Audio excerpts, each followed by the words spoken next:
या ब्रह्माच्युत शङ्कर प्रभृतिभिर्देवै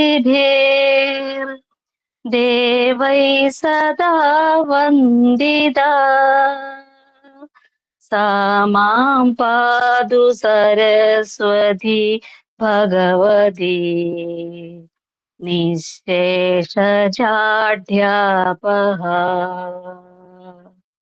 शुक्लां ब्रह्म विचारसार परमा आद्यां जगत्व्यापिनी वीणा पुस्तकधारिणीम् अभयदाम् जाढ्यान्धकारापहा हस्ते स्फाटिकमालिकां विदधती पद्मासने संस्थिता वन्दे तां परमेश्वरीं भगवती बुद्धिप्रदां शारदा.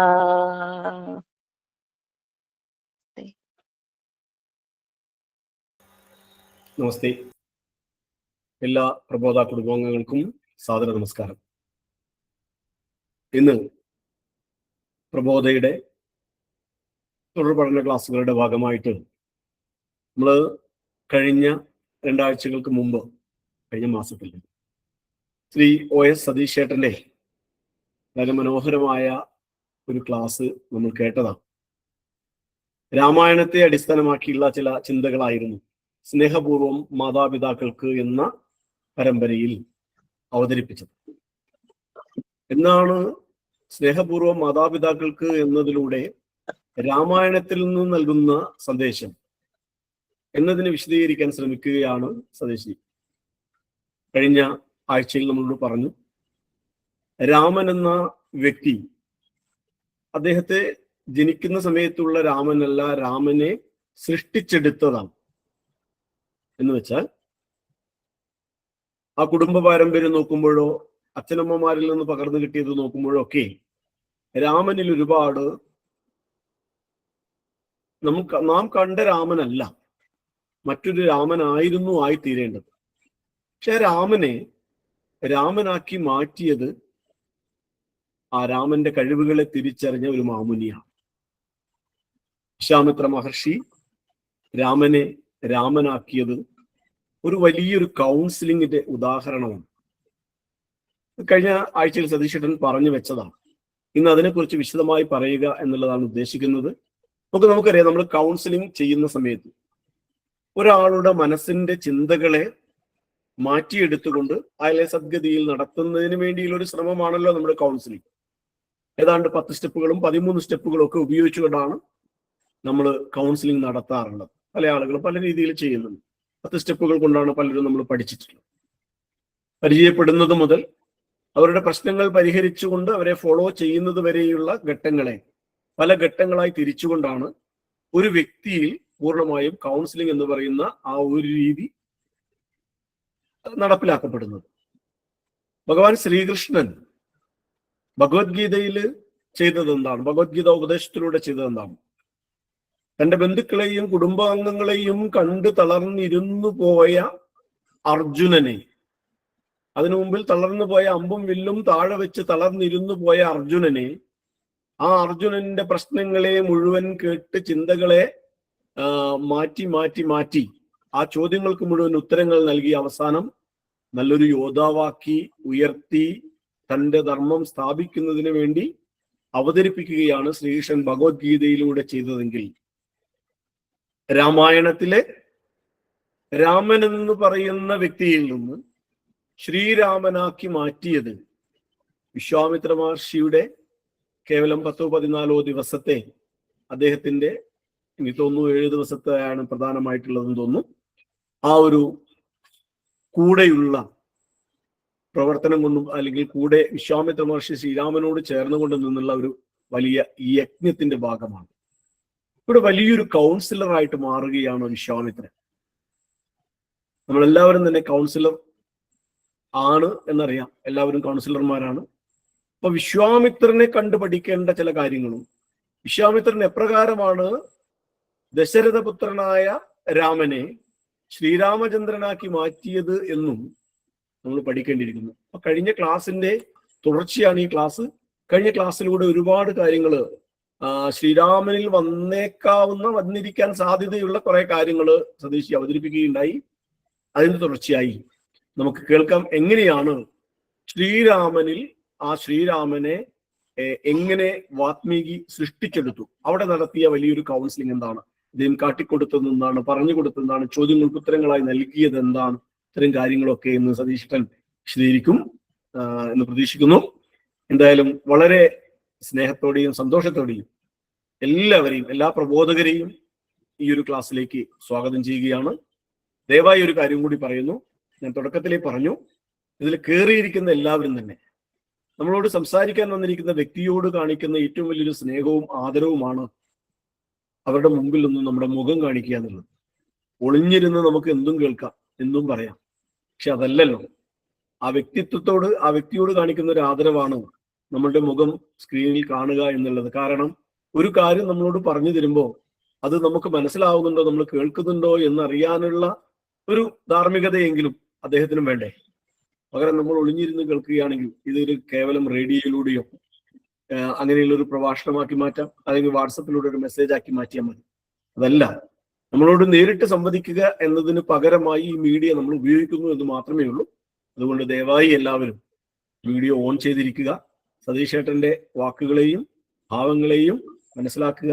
എല്ലാവരെയും ഒരിക്കൽ കൂടി സ്വാഗതം ചെയ്തുകൊണ്ട് ധന്യമായ വാക്കുകൾക്കും ശ്രീവ്യമായ അറിവുകൾക്കുമായി ശ്രീ സതീഷ് ജിയെ സ്നേഹാദരങ്ങളോടെ ക്ഷണിച്ചുകൊള്ളുന്നു. ഒപ്പം സനാതന ധർമ്മ പാഠശാലയുടെ എല്ലാ നല്ലവരായ പ്രവർത്തകരെയും സ്നേഹപൂർവ്വം സ്വാഗതം ചെയ്യുന്നു. സതീഷ് ജി നമസ്തേ. തുടങ്ങാം. നമസ്തേ. നമസ്തേ.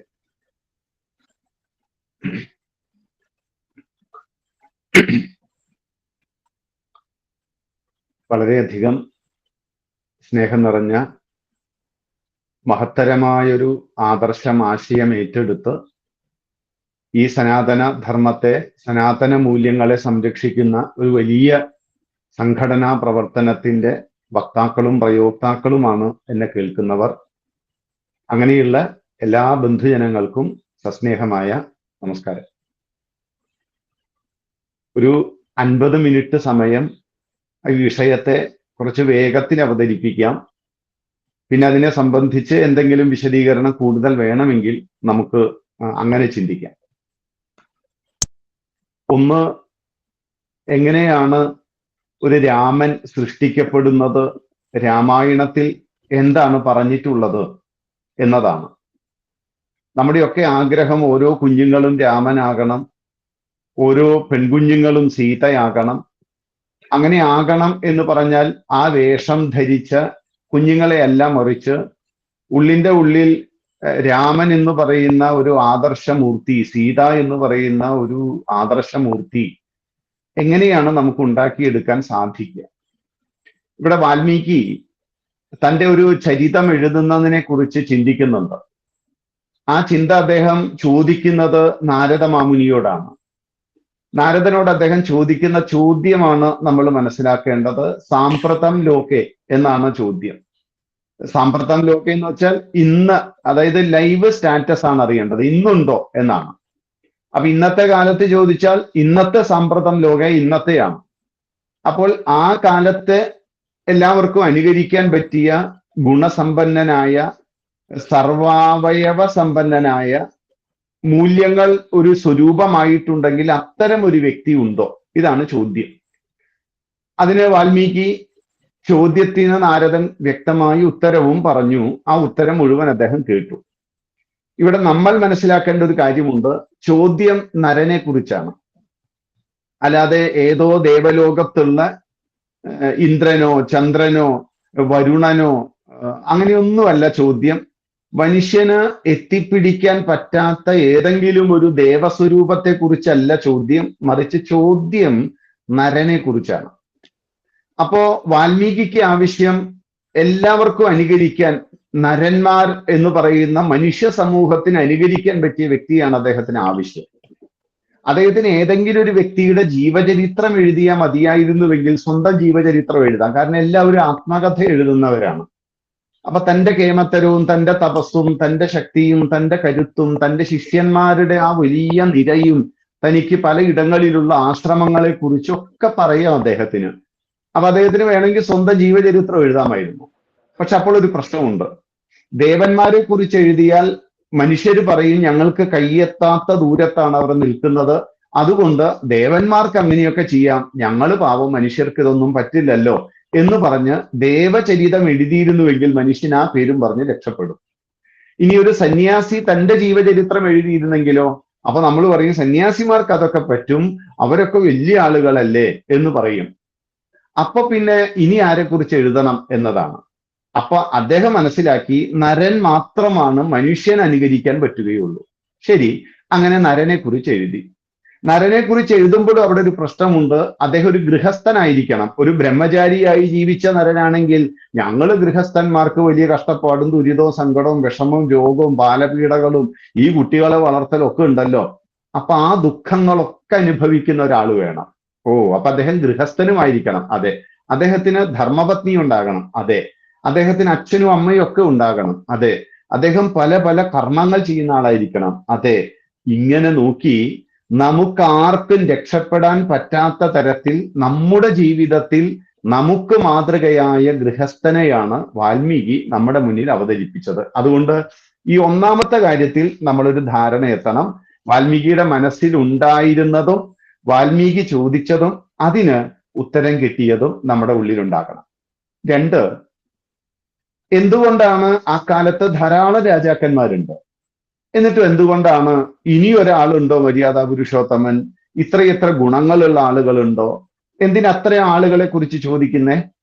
അന്നത്തെ കാലത്തെ ഏറ്റവും നല്ലൊരാളുടെ ജീവചരിത്രം എഴുതിയ പോരായിരുന്നോ? അങ്ങനെ സർവാവയവ സമ്പന്നനാണ് ഇദ്ദേഹത്തിന് ആവശ്യം. അതായത് എന്തെങ്കിലും ഒരു ദോഷം കണ്ടെത്തി മനുഷ്യൻ അല്ലെങ്കിൽ അതിന് മാറി നിൽക്കും.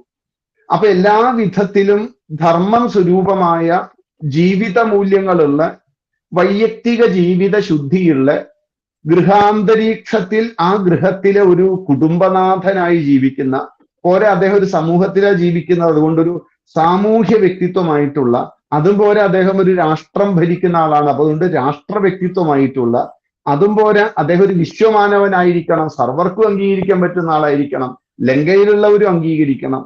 അപ്പോൾ അങ്ങനെ ഒരു വിശ്വമാനവനെ അദ്ദേഹത്തെയാണ് ആവശ്യമുള്ളത്. അല്ലെങ്കിൽ അദ്ദേഹത്തിന് ദശരഥന്റെ ജീവചരിത്രം എഴുതാമായിരുന്നില്ലേ? അല്ലെങ്കിൽ അദ്ദേഹത്തിന് തൊട്ടടുത്ത രാജ്യത്തിലെ കിഷ്കിന്ധയിലെ ബാലിയുടെ ചരിത്രം, ആ ഐതിഹാസിക ജീവിതം എഴുതാമായിരുന്നില്ലേ?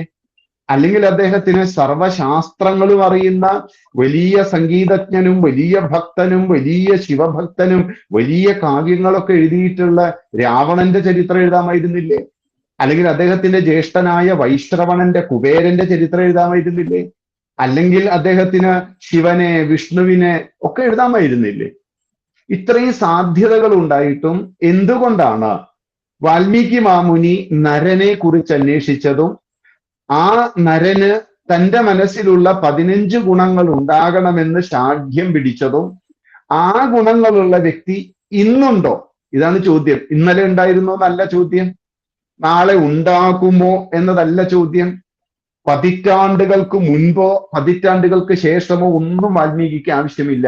ആവശ്യമുള്ളത് ഇപ്പോഴാണ്.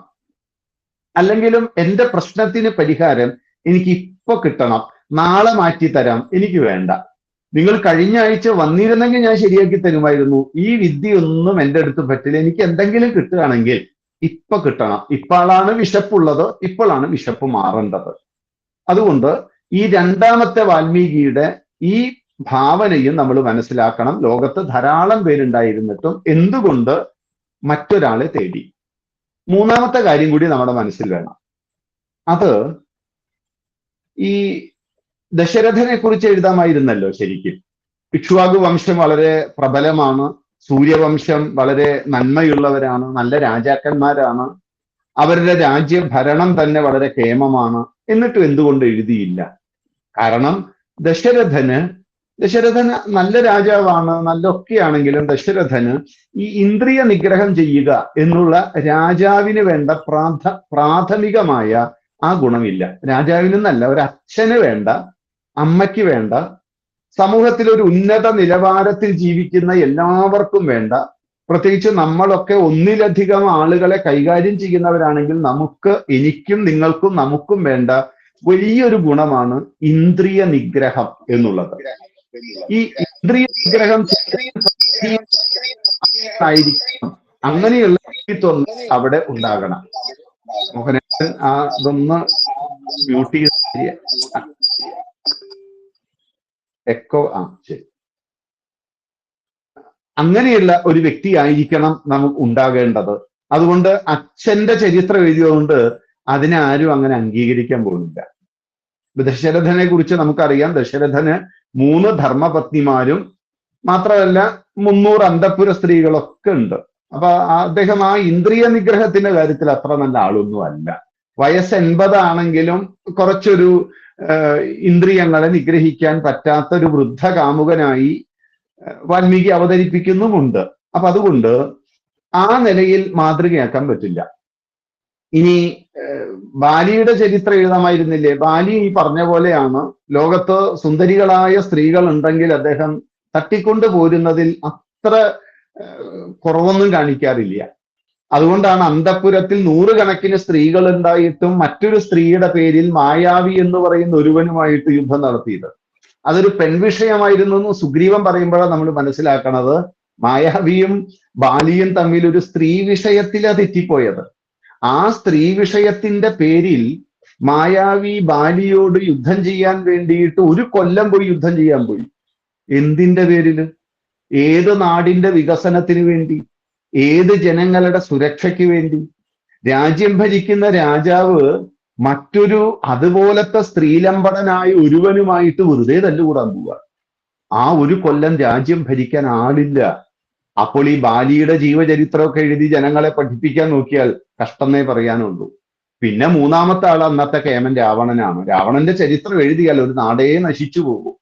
അതുകൊണ്ടാണ് ഈ ഹനുമാൻ തന്റെ വാലിൽ അഗ്നി ബാധ ഏൽപ്പിച്ചപ്പോൾ 4ൽ 1 ഭാഗം കത്തിച്ച് ചാമ്പലാക്കി കളഞ്ഞപ്പോൾ രാക്ഷസ സ്ത്രീകൾ പറയുന്നുണ്ട്, എവിടെ നിന്നോ കൊണ്ടുവന്ന ഒരു സ്ത്രീയെ കൊണ്ട് നമുക്കാണല്ലോ ഇപ്പൊ ബുദ്ധിമുട്ടുണ്ടായത്, നമ്മുടെ വീടും നമ്മുടെ വീട്ടുകാരും ഒക്കെ മരണപ്പെടുകയാണല്ലോ, ഈ ദുഷ്ടൻ പുത്ര പൗത്രാദികളോടുകൂടി സർവ്വതും നശിപ്പിക്കുന്ന തോന്നുന്നത്.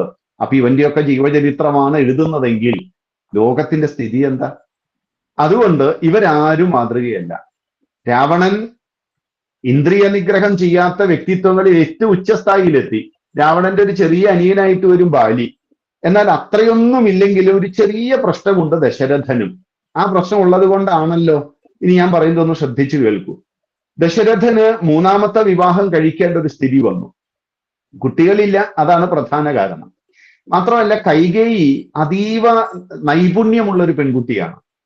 പ്രത്യേകിച്ചും അന്നത്തെ കാലത്തിൽ വേഗത്തിലോടുന്ന സർവ്വവാഹനങ്ങളും ഓടിക്കുന്നവളും യുദ്ധക്കളത്തിൽ സമർത്ഥമായി സാരഥിയായി ചെന്ന് രഥിക്ക് ആവശ്യമുള്ള സൗകര്യങ്ങൾ ഒരുക്കി കൊടുക്കുന്നവളും അങ്ങേയറ്റം കരുത്തും അർഹതയുമുള്ള ഒരു പെൺകുട്ടി.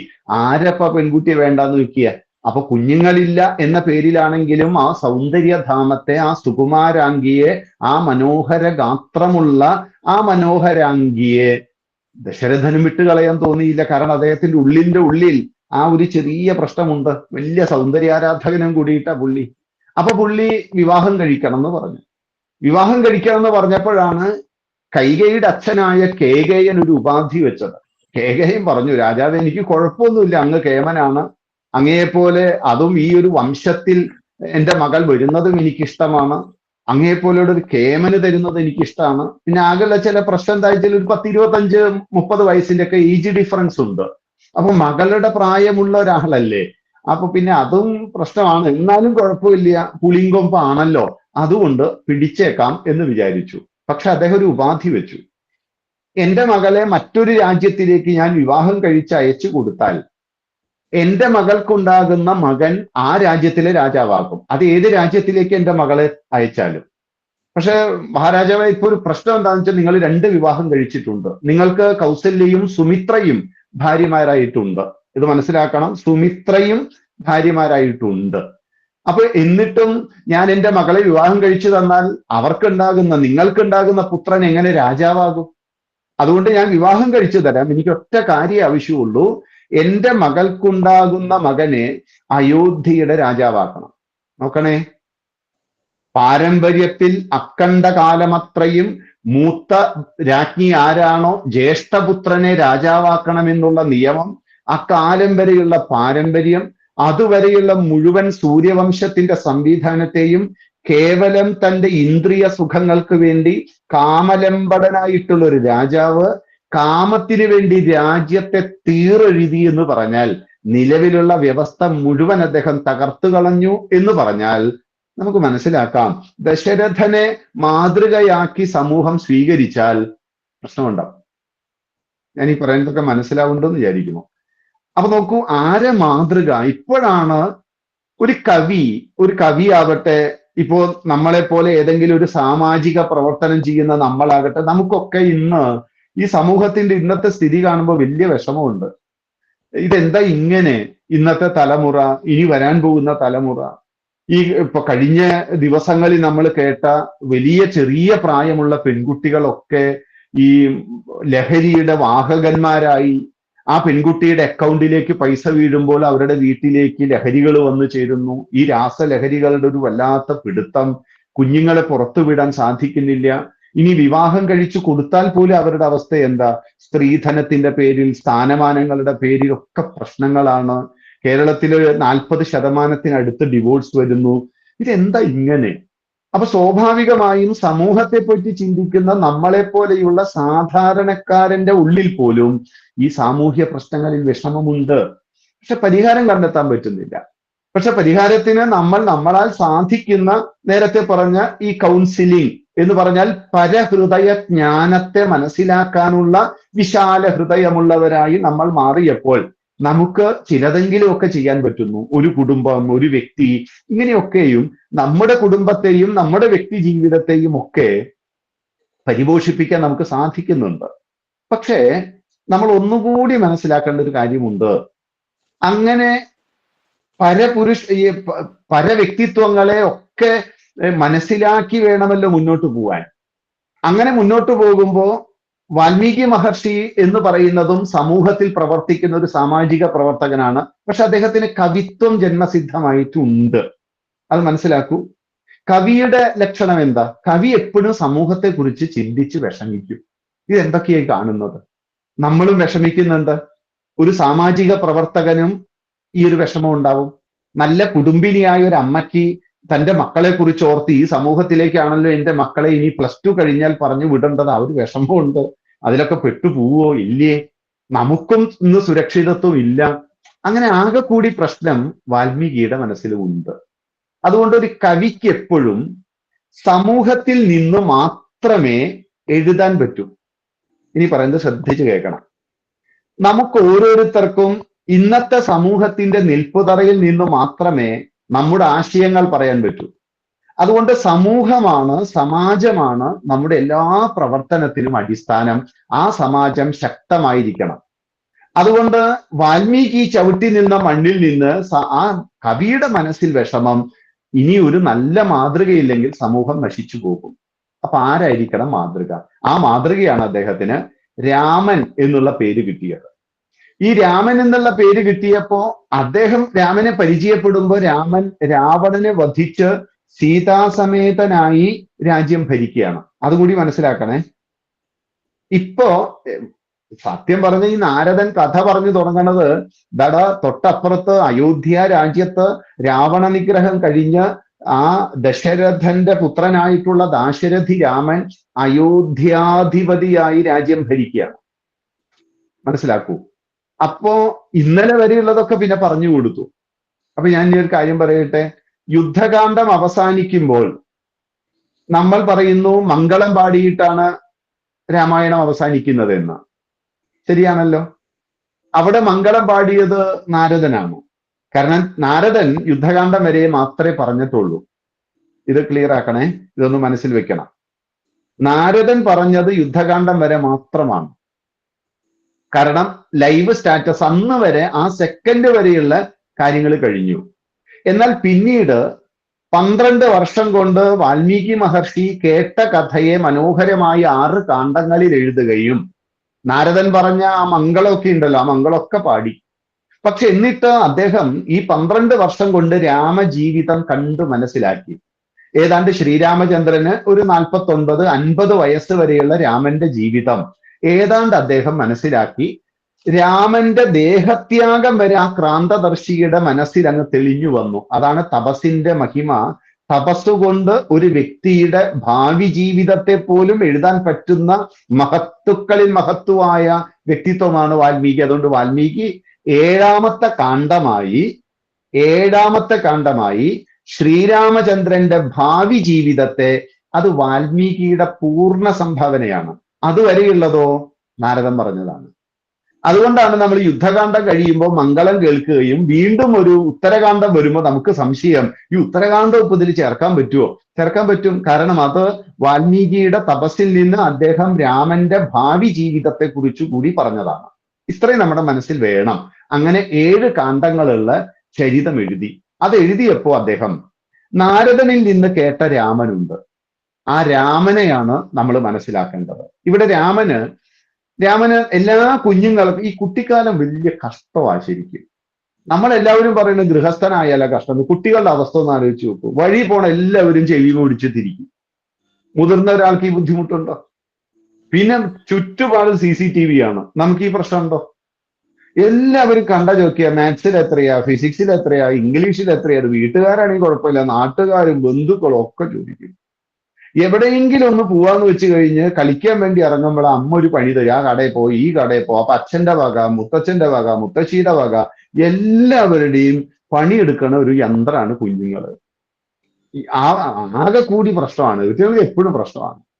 ഇനി എല്ലാവരും ഉപദേശിച്ച് അപ്പൊ രാമനും ഈ കുട്ടിക്കാലത്ത്, അതായത് ഒരു 13 വയസ്സിനുള്ളിൽ രാമനൊരു വിഷാദം വന്നു. വല്ലാത്ത വിഷമം. ഈ കുട്ടികളുടെ വിഷമം ആരോടെ പറയപ്പോ? കുട്ടികളെ ഉപദേശിച്ച് എല്ലാവരും ഒരു നിലയ്ക്കാക്കി കളഞ്ഞു. ചുറ്റുപാട് ഉപദേശമാണ്. ഒരു വിരുന്നുകാരൻ വീട്ടിൽ വന്ന അവർ ആദ്യം കുഞ്ഞുങ്ങളെ ഉപദേശം തുടങ്ങും. അമ്മയുടെ ഉപദേശം കേട്ട് വയ്യാണ്ടിരിക്കുമ്പോൾ അവരുടെ വക. ഇനി ചുരുക്കി പറഞ്ഞാൽ വലിയ കഷ്ടമാണ്. കളിക്കാൻ പോകുമ്പോഴാണ്. അപ്പൊ പഴയ കാലത്തൊക്കെ നമ്മൾ കേട്ടിട്ടുണ്ടല്ലോ, നമുക്കൊക്കെ ഈ നെല്ല് നല്ല പോലെ പുഴുങ്ങി ഉണക്കാനിടും. അത് ആ പനമ്പിൽ ഇങ്ങനെ നിരത്തിയിടുന്ന സമയത്താണ് നമ്മൾ കൂട്ടുകാരോടൊപ്പം കളിക്കാൻ പോവുക. അപ്പോഴാണ് അത് ഒരു 5 മിനിറ്റ് കൂടി ഇരിക്കും. കാക്ക വരുന്നുണ്ടോ, കോഴി വരുന്നുണ്ടോ എന്ന് നോക്കി അവിടെ ഇരുത്തും. പിന്നെ അവർ ആ വഴിക്ക് വരില്ല. പിന്നെ നമ്മൾ ഏതാണ്ട് പണി കിട്ടിയ പോലെ 2 മണി. ഇതൊക്കെ പിള്ളേരുടെ പണിയാണ്. മുതിർന്നവർക്കോ ഒരു കുഴപ്പമില്ല. അപ്പൊ രാമനും കുട്ടിക്കാലത്ത് ഇത്തരം പല ഈ വിഷമങ്ങള് ഇരുന്നപ്പോഴാണ് തൻ്റെ നാളെ രാജാവാകേണ്ടവന് മാനസികമായി അവന് വലിയ വളർച്ചയില്ല. അവനെന്തോ വിഷാദം, ഉത്കണ്ഠ, ആൻസൈറ്റി ഒക്കെ ഉണ്ട്.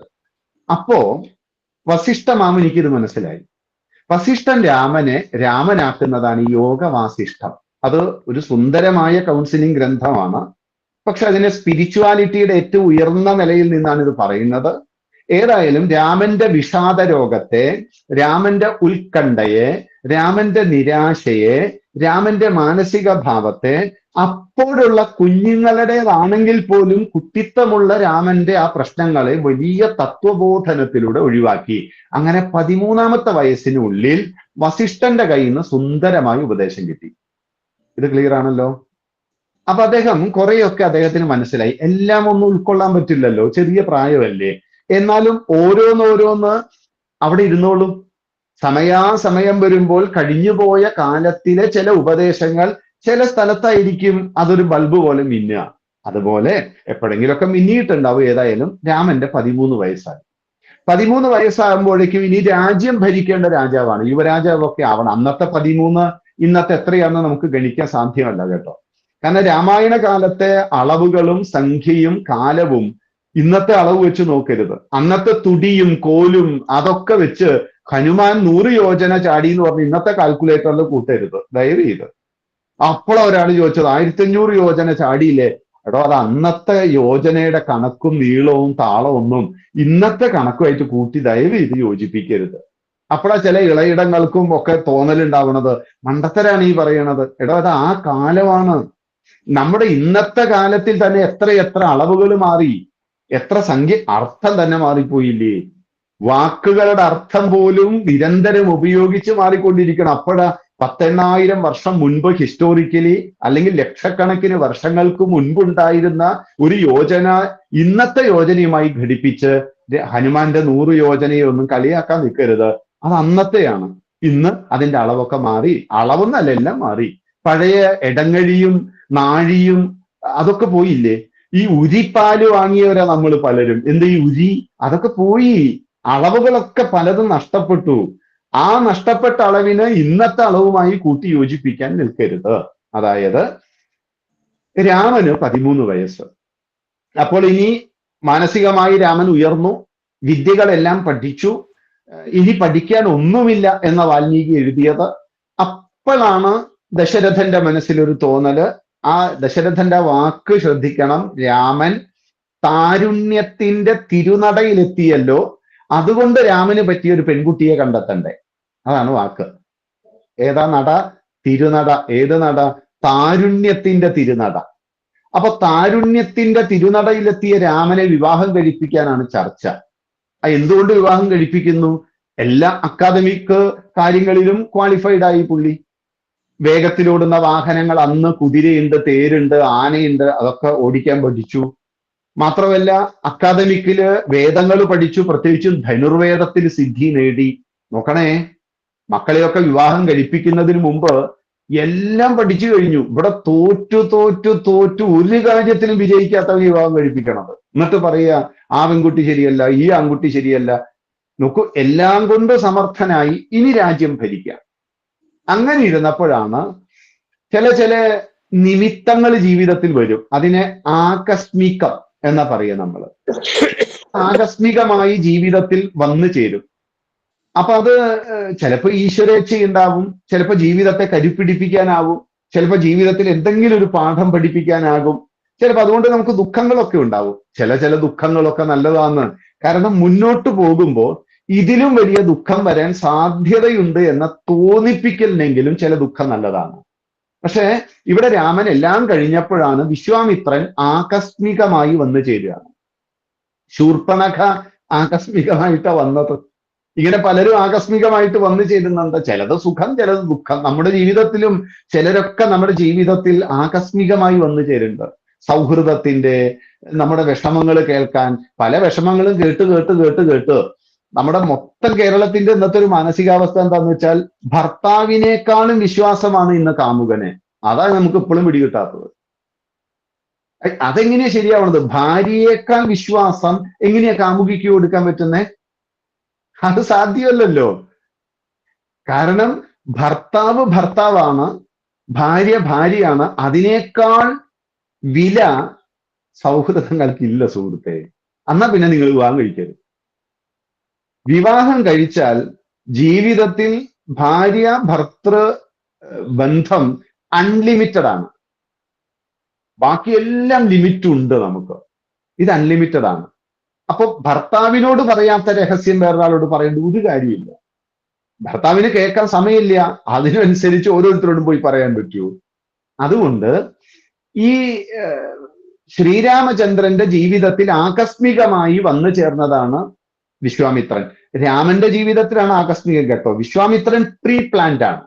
പ്രീ പ്ലാൻഡ് എന്ന് പറഞ്ഞാൽ 21 ഋഷിമണ്ഡലങ്ങൾ ഒരുമിച്ചിരുന്ന് ഇനി ലോകത്തിനൊരേ ഒരു പ്രതീക്ഷ രാമനാണെന്നും ആ രാമനെ നാളത്തെ ഭാരതവർഷത്തിന്റെ ചെങ്കോൽ പിടിക്കേണ്ട രാജകുമാരനായി വളർത്തണമെന്നും സർവാവയവ സമ്പന്നനാക്കണമെന്നും അന്നത്തെ കാലത്ത് ക്ഷത്രിയന്മാരെ ബാധിച്ചിട്ടുള്ള സദ്ഗുണവൈകൃതം നിരവധിയാണ്. അതിലൊന്നും ശ്രീരാമഭദ്രൻ പെട്ടുപോകാതിരിക്കാൻ അവന് വേണ്ട തരത്തിലുള്ള പരിശീലനം വേണമെന്നും അന്നത്തെ കാലത്ത് സ്ത്രീകൾക്കിടയിൽ സംഭവിച്ചു കൊണ്ടിരിക്കുന്ന ചില അപജയങ്ങൾ രാമന് മനസ്സിലാക്കിക്കണമെന്നും ഇങ്ങനെ ഇവരൊരു വലിയ ലിസ്റ്റാ തയ്യാറാക്കിയത്. ആ മാതൃകാ പ്രഭുവും വിഭുവും ജനിക്കണമെങ്കിൽ അവന് ഇന്ന ചില പരിശീലനം കൂടി വേണം. അവന്റെ ഉള്ളിലുണ്ട്, പക്ഷെ ഉള്ളിലുള്ളതിനെ ഒന്നുകൂടി തേച്ചു മിനുക്കണം. അങ്ങനെ വിശ്വാമിത്രൻ യാഗരക്ഷയ്ക്ക് വേണ്ടി വന്നു. യാഗരക്ഷയ്ക്ക് വേണ്ടി വന്ന് അദ്ദേഹം രാമനെയും ലക്ഷ്മണനെയും കൊണ്ടുപോവാണ്. ആ പോകുന്ന പോക്കൊന്ന് ശ്രദ്ധിക്കൂ. കൊട്ടാരത്തിലെ തമ്പുരാന്റെ കുഞ്ഞുങ്ങളെ, കൊട്ടാരത്തിൽ എത്ര വാഹനം ഉണ്ടെന്നാ വിചാരിച്ചിരിക്കണത്?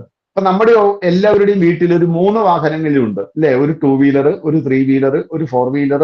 ഇനി അതിന് ബാക്കി പറ്റാത്തത് കൊണ്ടാണ്, അല്ലെങ്കിൽ നമ്മളെല്ലാം വാങ്ങിയിടും നമുക്ക്. കാരണം നമ്മുടെ വീടുകളിൽ ഇന്ന് ആ സൗകര്യമുണ്ട്. നമ്മുടെ കുഞ്ഞുങ്ങൾ ഒരു 100, 200, 300 വേണ്ട, 1 കിലോമീറ്റർ ദൂരത്തുനിന്ന് ഒരു ബസ് കയറണമെങ്കിൽ തീർച്ചയായും നമ്മൾ കൊണ്ടാക്കും. അല്ലെങ്കിൽ നമുക്കൊരു മനോവേദനയാണ്, നമുക്കൊരു വിഷമാണ്. എൻ്റെ കുഞ്ഞ് നടന്നു പോണ്ടേ, മഴ, വെയില്, കാറ്റ്, പിന്നെന്താ പല പ്രശ്നങ്ങളാണ്.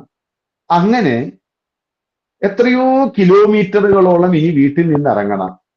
ദശരഥന് ഒരു വണ്ടിയൊക്കെ ഏർപ്പാടാക്കി സരയൂ നദി വരെ, കാട് വരെ എത്തിച്ചു കൊടുക്കാലോ, അല്ലേ?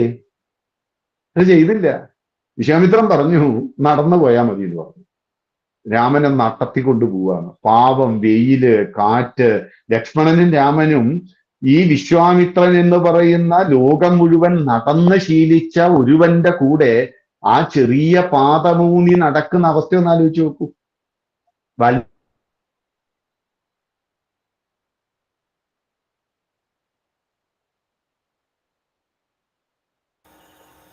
നെറ്റ് പോയിട്ടുണ്ട്, കേൾക്കുന്നില്ലല്ലോ. സുരേഷി, ഞാൻ എൻ്റെ വീഡിയോ ഒന്ന് ഓഫ് ആക്കട്ടെ. എൻ്റെ നെറ്റ് ഇതേ കണക്ക് പോവും. വീഡിയോ ആകുമ്പോഴത്തേക്ക് പെട്ടെന്ന് ഡേറ്റ തീരും. വീഡിയോ ഒന്ന് ഓഫ് ആക്കിക്കോട്ടെ. സതീശേട്ടൻ നെറ്റ് പോയിട്ടുണ്ട്, ഒന്ന് ശ്രദ്ധിക്കും.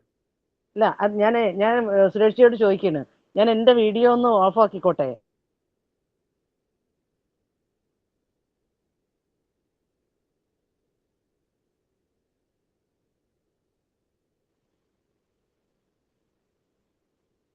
ഹലോ സുരേഷ്, ഞാൻ എൻ്റെ വീഡിയോ ഒന്ന് ഓഫ് ആക്കിക്കോട്ടെ. കാര്യം എന്റെയും ഡാറ്റ. Okay, thank U.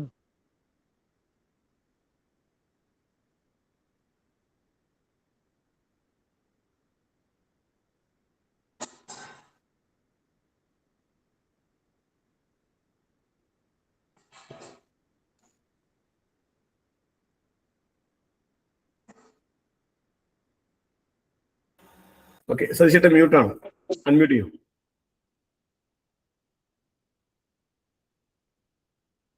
മ്യൂട്ടാണ്.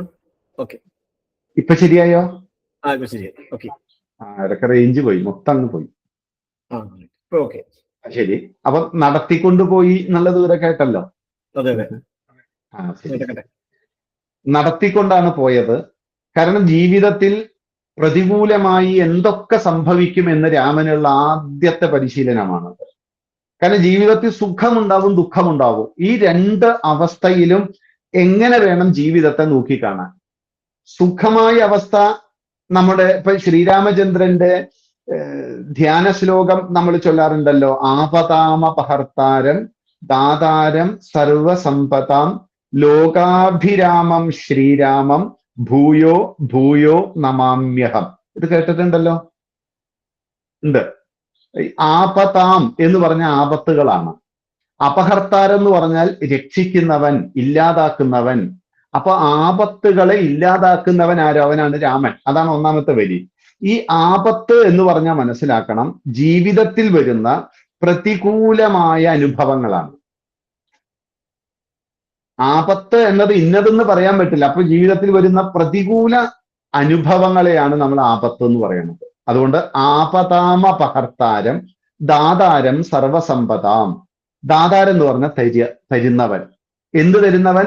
സർവസമ്പത, എല്ലാ സമ്പത്തും തരുന്നവൻ. ഇവിടെ സമ്പത്ത് എന്നുള്ളത് അനുകൂല അനുഭവം എന്ന് മനസ്സിലാക്കണം. ഇത് ക്ലിയർ ആണോ രണ്ടും? ആപതാമപഹർത്താരം ദാതാരം സർവസമ്പത. ലോകാഭിരാമം, ലോകത്തെ മുഴുവൻ അഭിരമിപ്പിക്കുന്നവൻ ആരാണോ, അല്ലെങ്കിൽ ലോകം മുഴുവൻ ഏതൊരു വ്യക്തിയിലാണോ അഭിരമിക്കുന്നത്, അതാണ് രാമൻ. ലോകാഭിരാമൻ. ശ്രീരാമം, ഇവിടെ ശ്രീരാമം എന്നുള്ള ശ്രീ ഐശ്വര്യത്തെ ദ്യോതിപ്പിക്കുന്നതാണ്, അല്ലെങ്കിൽ സീതയെ ദ്യോതിപ്പിക്കുന്നതാണ്, അല്ലെങ്കിൽ ലക്ഷ്മിയെ ദ്യോതിപ്പിക്കുന്നതാണ്. അപ്പൊ രാമൻ ശ്രീയുക്തനാണ്, ഐശ്വര്യയുക്തനാണ് രാമൻ. ഇത് ക്ലിയർ ആയല്ലോ? ലോകാഭിരാമം ശ്രീരാമം. അങ്ങനെയുള്ള ഐശ്വര്യയുക്തനായ അതുകൊണ്ടാണ് കൃഷ്ണനെ മാധവൻ എന്ന് വിളിക്കുന്നത്. എന്താ? മാ എന്ന് പറഞ്ഞ ലക്ഷ്മി, ധവൻ എന്ന് പറഞ്ഞ ഭർത്താവ്, ലക്ഷ്മി ദേവിയുടെ ഭർത്താവായിട്ടുള്ള ഹേ മാധവ എന്ന് വിളിച്ചിട്ടുണ്ടെങ്കിൽ അതേപോലെയാണ് ഇവിടെ ശ്രീരാമൻ. ശ്രീയുക്തനാണ്, ഐശ്വര്യയുക്തനാണ്, സീതായുക്തനാണ്, ലക്ഷ്മിയോട് ചേർന്നിരിക്കുന്നവനാണ്. അങ്ങനെയുള്ള രാമനെ ഭൂയോ ഭൂയോ, വീണ്ടും വീണ്ടും, നമാമി അഹം, ഞാൻ നമിക്കുന്നു. അതാണ് ആ ശ്ലോകം. അവിടെ ജീവിതത്തിൽ വരുന്ന പ്രതികൂലമായ അനുഭവങ്ങളും അനുകൂലമായ അനുഭവങ്ങളും എല്ലാവർക്കും ഉണ്ടാവും. ഈ അനുഭവങ്ങളെയാണ് നമ്മൾ സുഖം ദുഃഖം എന്ന് പറയണത്. ഈ സുഖ ദുഃഖങ്ങൾ രാമനെ നടത്തിക്കൊണ്ടുപോയിട്ടാ പഠിപ്പിക്കണത്. ഈ സുഖ ദുഃഖങ്ങളിലുള്ള നമ്മുടെ സമീപനം എന്തായിരിക്കണം? നമ്മുടെ പൂർവികന്മാര് ഈ സുഖ ദുഃഖങ്ങളെ, പ്രത്യേകിച്ചും സുഖമായാലും ദുഃഖമായാലും എല്ലാം തുല്യമായി കാണണം എന്ന് പറഞ്ഞ് പഠിപ്പിക്കുന്ന ഒരു വാക്കുണ്ട്. അതിന്റെ പേര് തിതിക്ഷ എന്നാണ്. തിതിക്ഷ, എല്ലാവരും ആ വാക്ക് കേട്ടിട്ടുണ്ടാവും. തിതിക്ഷ എന്ന് പറഞ്ഞാല് സഹനം സർവദുഃഖാനാം അപ്രതീകാരപൂർവകം ചിന്താവിലാപരഹിതം അല്ലെങ്കിൽ ഏകാന്ത വിലാപരഹിതം. തിതിക്ഷ എന്ന് പറഞ്ഞിട്ട് അതിന് തിതിക്ഷ എന്ന് പറയുന്നു. അതായത് ഈ നമുക്ക് സുഖം ദുഃഖം രണ്ടവസ്ഥയുണ്ട്. അപ്പൊ ഈ സുഖവും ദുഃഖവും തുല്യമായി ഒരിക്കലും കാണാൻ പറ്റില്ല. വെറുതെ പറയാണ് കാണാൻ പറ്റുന്നു, ഒരാൾക്കും പറ്റില്ല. സുഖം സുഖമാണ്, ദുഃഖം ദുഃഖമാണ്. അപ്പൊ സുഖത്തെയും ദുഃഖത്തെയും തുല്യമായി കാണണമെന്നല്ല ഈ പറയുന്നത്. മറിച്ച് സുഖ സാഹചര്യത്തെയും ദുഃഖ സാഹചര്യത്തെയും മനസ്സിലാക്കണം എന്നാ ഈ പറഞ്ഞത്. ദുഃഖം വന്നാൽ നമ്മളൊക്കെ കരയില്ലേ? രാമനൊക്കെ എന്തൊരു കരച്ചില കരയണെന്നറിയൂ. സുഖം വന്നാൽ നമ്മളൊക്കെ ചിരിക്കില്ലേ? രാമനും ചിരിക്കണുണ്ട്. അപ്പൊ എന്താ ഈ സുഖം ദുഃഖം എന്നുള്ളത് കൊണ്ട് ഉദ്ദേശിക്കണത്? ഈ സുഖം ദുഃഖം എന്ന് പറയുന്നത് സുഖ സാഹചര്യവും ദുഃഖ സാഹചര്യവുമാണ്. ഈ രണ്ട് സാഹചര്യം വരുന്ന സമയത്തും നോക്കൂ, സുഖം സുഖമാണ്, ദുഃഖം ദുഃഖമാണെന്ന് ഉറപ്പിച്ചു വെച്ചിട്ട് വേണം ഇത് കേൾക്കാൻ. ഈ രണ്ട് സാഹചര്യം വരുമ്പോഴും 1, 2, 3, 4, 5 മിനിറ്റ് കൊണ്ട് സ്വബുദ്ധിയിലേക്ക് മാറാൻ പറ്റണം. ചിലര് 2.5 ദിവസം 3.5 ദിവസം ബോധമില്ലാണ്ട് കിടക്കും. ചിലര് ഇപ്പോഴും 50 കൊല്ലം കഴിഞ്ഞാൽ അമ്മായി അമ്മ അന്ന് പറഞ്ഞ വാക്കും കൊണ്ട് നടക്കുക. മറ്റാളും മരുമകള് കേറി വന്ന അന്നത്തെ തൊട്ട് 20 കൊല്ലത്തെ കാര്യം ഇപ്പോഴും പറയുമായിരുന്നത്. നോക്കൂ, എങ്ങനെയാ പിന്നെ സുഖം ഉണ്ടാവുക? സുഖം ഉണ്ടാവണമെങ്കിൽ ഈ സുഖ സാഹചര്യം ഏതാണോ ദുഃഖ സാഹചര്യം ഏതാണോ ഇത് രണ്ടും നമ്മൾ ആ അന്തരീക്ഷവുമായി പെട്ടെന്ന് പൊരുത്തപ്പെടാൻ പറ്റണം. ദുഃഖിക്കുകയെ, പക്ഷെ ദുഃഖത്തിന് 1 മിനിറ്റ് 2 മിനിറ്റ് 3 മിനിറ്റ്. രാമന്റെ ജീവിതം നോക്കൂ, മൊത്തം ദുഃഖാണ്. പക്ഷേ 5 മിനിറ്റ് കൊണ്ട് പുള്ളി ശരിയാവും, 3 മിനിറ്റ് കൊണ്ട് ശരിയാവും. നമ്മളാണ് ഈ 300 ദിവസം ഉണ്ടായാലും പറ്റില്ല. എന്തെങ്കിലും ഒരു ഷോക്കൊക്കെ തന്ന് കുറെ മരുന്നൊക്കെ കഴിച്ച് കുറെ പൈസ ചെലവഴിച്ചാലേ നമുക്ക് ശരിയാവുള്ളൂ. രാമൻ സുഖ ദുഃഖങ്ങളിൽ രാമന് തിതിക്ഷയുണ്ട്. ആ വാക്ക് പഠിച്ചു വെക്കണം. ഭഗവത്ഗീതയിൽ ആ വാക്ക് വീണ്ടും വീണ്ടും വരുന്നതാണ്, തിതിക്ഷ. അപ്പോ എങ്ങനെയാണ് തിതിക്ഷ? തിതിക്ഷ എങ്ങനെയാന്ന് വെച്ചാൽ സഹനം സർവദുഃഖാനാം, സർവദുഃഖങ്ങളെയും സഹിക്കണം. ദുഃഖം സഹിക്കാനേ പറ്റുള്ളൂ. അല്ലാണ്ട് ദുഃഖം വന്നിട്ട് ആരും ഇന്ന് വരെ ഹൃദയം പൊട്ടി മരിച്ചിട്ടില്ല. അതുകൊണ്ട് ദുഃഖം വന്നാൽ മരിക്കുന്നൊന്നും ആരും വിചാരിക്കണ്ട. എന്നാൽ സുഖം വന്നാൽ മരിച്ചു പോയ ധാരാളം പേരുണ്ട്. ഹാർട്ട് അറ്റാക്ക് വന്ന് ചത്ത് ധാരാളം പേരുണ്ട്. ലോട്ടറി കിട്ടി എന്ന് പറഞ്ഞിട്ട് വാ തുറന്ന ആളുടെ പിന്നെ നാട്ടുകാർ കൂടിയിട്ടാണ് പിന്നെ കെട്ടി ശരിയാക്കിയത്. അന്ന് തുറന്ന വായ പിന്നെ അടഞ്ഞിട്ടില്ല. അപ്പൊ സന്തോഷം വന്നു കഴിഞ്ഞാണ്ടല്ലോ, സന്തോഷം വന്നാൽ പിന്നെ പിടിച്ചാൽ കിട്ടില്ല. ദുഃഖം വന്നാലോ ഒരു കുഴപ്പമില്ല. ത്യാഗരാജസ്വാമികൾ രാമനോട് പറയുന്ന ഒരു വാക്കുണ്ട്, രാമ ഞാൻ നിനക്ക് പൂ തരും, അപ്പൊ നീ അത് വാങ്ങും. ഞാൻ നിനക്ക് നേദ്യം തരും, അപ്പോഴും നീ വാങ്ങും. ഞാൻ നിനക്ക് എല്ലാം തരും, അപ്പോഴും നീ വാങ്ങും. എന്റെ ദുഃഖം പറയുമ്പോ മാത്രം നീ വാങ്ങില്ല. രാമ ഈ ദുഃഖമൊക്കെ ഞാൻ എന്താ ചെയ്യേണ്ടത്? എന്റെ ത്യാഗരാജൻ തന്നെ കീർത്തനത്തിൽ പറയാണ്, ഭഗവാൻ ത്യാഗരാജനോട് പറയൂത്രേ, ത്യാഗരാജ ദുഃഖങ്ങളല്ലേ ഒക്കെ സഹിച്ചോളൂ, വേറെ ഒരു വഴിയില്ല. അല്ലാണ്ട് ഞാനിതൊന്നും ഏറ്റെടുക്കാൻ പോണില്ല, ദുഃഖം സഹിച്ചോളൂ. ഇതാദ്യം പഠിച്ചു വെക്കൂ. എല്ലാ ദുഃഖവും സഹിക്കണം. ദുഃഖം സഹിക്കാൻ നമ്മളെ പരിശീലിപ്പിക്കണം. ഈശ്വരൻ മനുഷ്യന് തന്ന ഏറ്റവും വലിയ ഗുണം എന്താണെന്നറിയോ? ദുഃഖം സഹിക്കാനുള്ള കഴിവാണ്. നമ്മളാണെങ്കിൽ അത് തുരുമ്പ് പിടിപ്പിച്ച് കളയുക. കുറച്ച് ദുഃഖമൊക്കെ ഒന്ന് സഹിച്ചെന്താ കുഴപ്പം, അതൊരു കരുത്താന്ന്.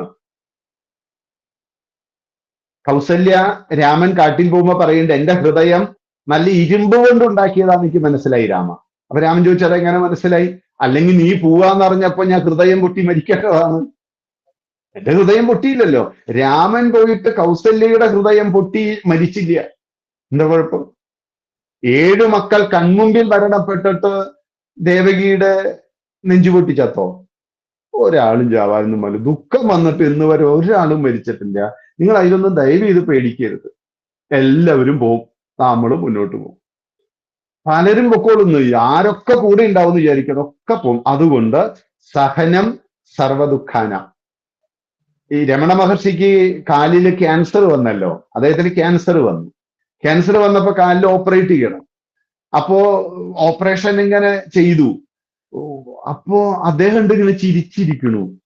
അപ്പൊ ഭക്തശിരോമണികളല്ലേ ആൾക്കാർ, അവരടിച്ചിറക്കി സ്വാമിജിയെ ജിതേന്ദ്രിയനാണ്, അതീന്ദ്രിയനാണ്, ഈശ്വരനാണ്. കണ്ട് അദ്ദേഹത്തിന് വേദന പോലും ഇല്ല, പച്ചമാംസം ഇങ്ങനെ കീറിയിട്ടും അദ്ദേഹത്തിന് വേദനയില്ല. അടിച്ചിറക്കാൻ ഭക്തന്മാരും അണികളും മോശക്കാരല്ലാത്തത് കൊണ്ട് ഇതൊക്കെ. അപ്പൊ ഒരാള് ധൈര്യം സംഭരിച്ച് രമണ മഹർഷിയോട് ചോദിച്ചല്ല, അങ്ങേക്ക് കാലിന് വേദനയൊന്നും ഇല്ലേ എന്ന് ചോദിച്ചു. അപ്പൊ അദ്ദേഹം പറഞ്ഞു, 1000 തേൾ കുത്തിയാൽ എത്ര വേദനയുണ്ടോ അത്രയും വേദന എനിക്കുണ്ട്. വേദനയുണ്ടോ? ഉണ്ട്. എത്ര തേളാ? 1000 തേള് കുത്തി എത്ര വേദനയുണ്ട്? അത്ര വേദനയുണ്ട്. എന്നിട്ട് അങ്ങ് എന്ത് ചെയ്തു? ഞാൻ സഹിച്ചു. അല്ലാണ്ട് എന്ത് ചെയ്യാൻ പറ്റും? ദുഃഖം സഹിക്കുക, അത് സഹിക്കാനുള്ള കഴിവുണ്ടാക്കുക. അത് എങ്ങനെ സഹിക്കണം? അതാണ് രാമൻ തന്റെ ജീവിതത്തിൽ കാണിക്കുന്നത്. സഹനം സർവദുഃഖാന അപ്രതീകാരപൂർവക. ആരോടും പ്രതികാരമില്ലാതെ ദുഃഖം സഹിക്കണം. അല്ലാതെ നിന്നെ ഞാൻ ശരിയാക്കി തരാം, ഇപ്പൊ എന്തായാലും എനിക്കൊരു വഴിയില്ല, എനിക്കും ഒരു വഴിയൊക്കെ വരും, എനിക്കും അധികാരമൊക്കെ കിട്ടും, അങ്ങനെ അപ്രതീകാരപൂർവകം പോരാ. ചിന്താവിലാപരഹിതം അല്ലെങ്കിൽ ഏകാന്ത വിലാപരഹിതം. അതായത് ഒരു ദുഃഖവും കാണാതെ ആളെങ്ങനെ ചിരിച്ചു കളിച്ച് നടക്കുക. അപ്പൊ ആളുകളൊക്കെ പറഞ്ഞു, എന്തൊരു വിദ്വാനല്ലേ, അദ്ദേഹത്തിന് ഒരു ദുഃഖവും ഇല്ല. പക്ഷെ അദ്ദേഹം മുറി അടച്ചിട്ട് ഇരുന്നാണ്ടല്ലോ പിന്നെ ഭയങ്കര കരച്ചില, നെഞ്ചത്തടിച്ചൊക്കെയാ കരയണത്. എന്നിട്ട് പറയുക പുറത്തിറങ്ങിയ ചിരിച്ചു നടക്കും. ഇതും തിദിക്ഷയല്ല. ആരും കാണാതെ ഏകാന്ത വിലാപരഹിതവും അപ്രതീകാരപൂർവകവുമായി സ്ഥിരബുദ്ധിയോടെ സുഖ സാഹചര്യത്തെയും ദുഃഖ സാഹചര്യത്തെയും കാണുക എന്നതാണ് ജീവിത വിജയത്തിന് പറ്റുക. രാമനെ ജീവിതത്തിൽ സുഖ ദുഃഖങ്ങൾ സമമായി ഈ സാഹചര്യങ്ങളെ കാണാൻ പഠിപ്പിക്കുകയാണ്. അല്ലാണ്ട് കാലുമ മുള്ളു കയറിയ ദുഃഖം കരയും, ആരായാലും കരഞ്ഞു പോകും. അല്ലാണ്ട് ആ സാഹചര്യത്തിൽ ചിരിക്കുകയല്ല, എവിടെയെങ്കിലും പിരിവെട്ടിപ്പോവും.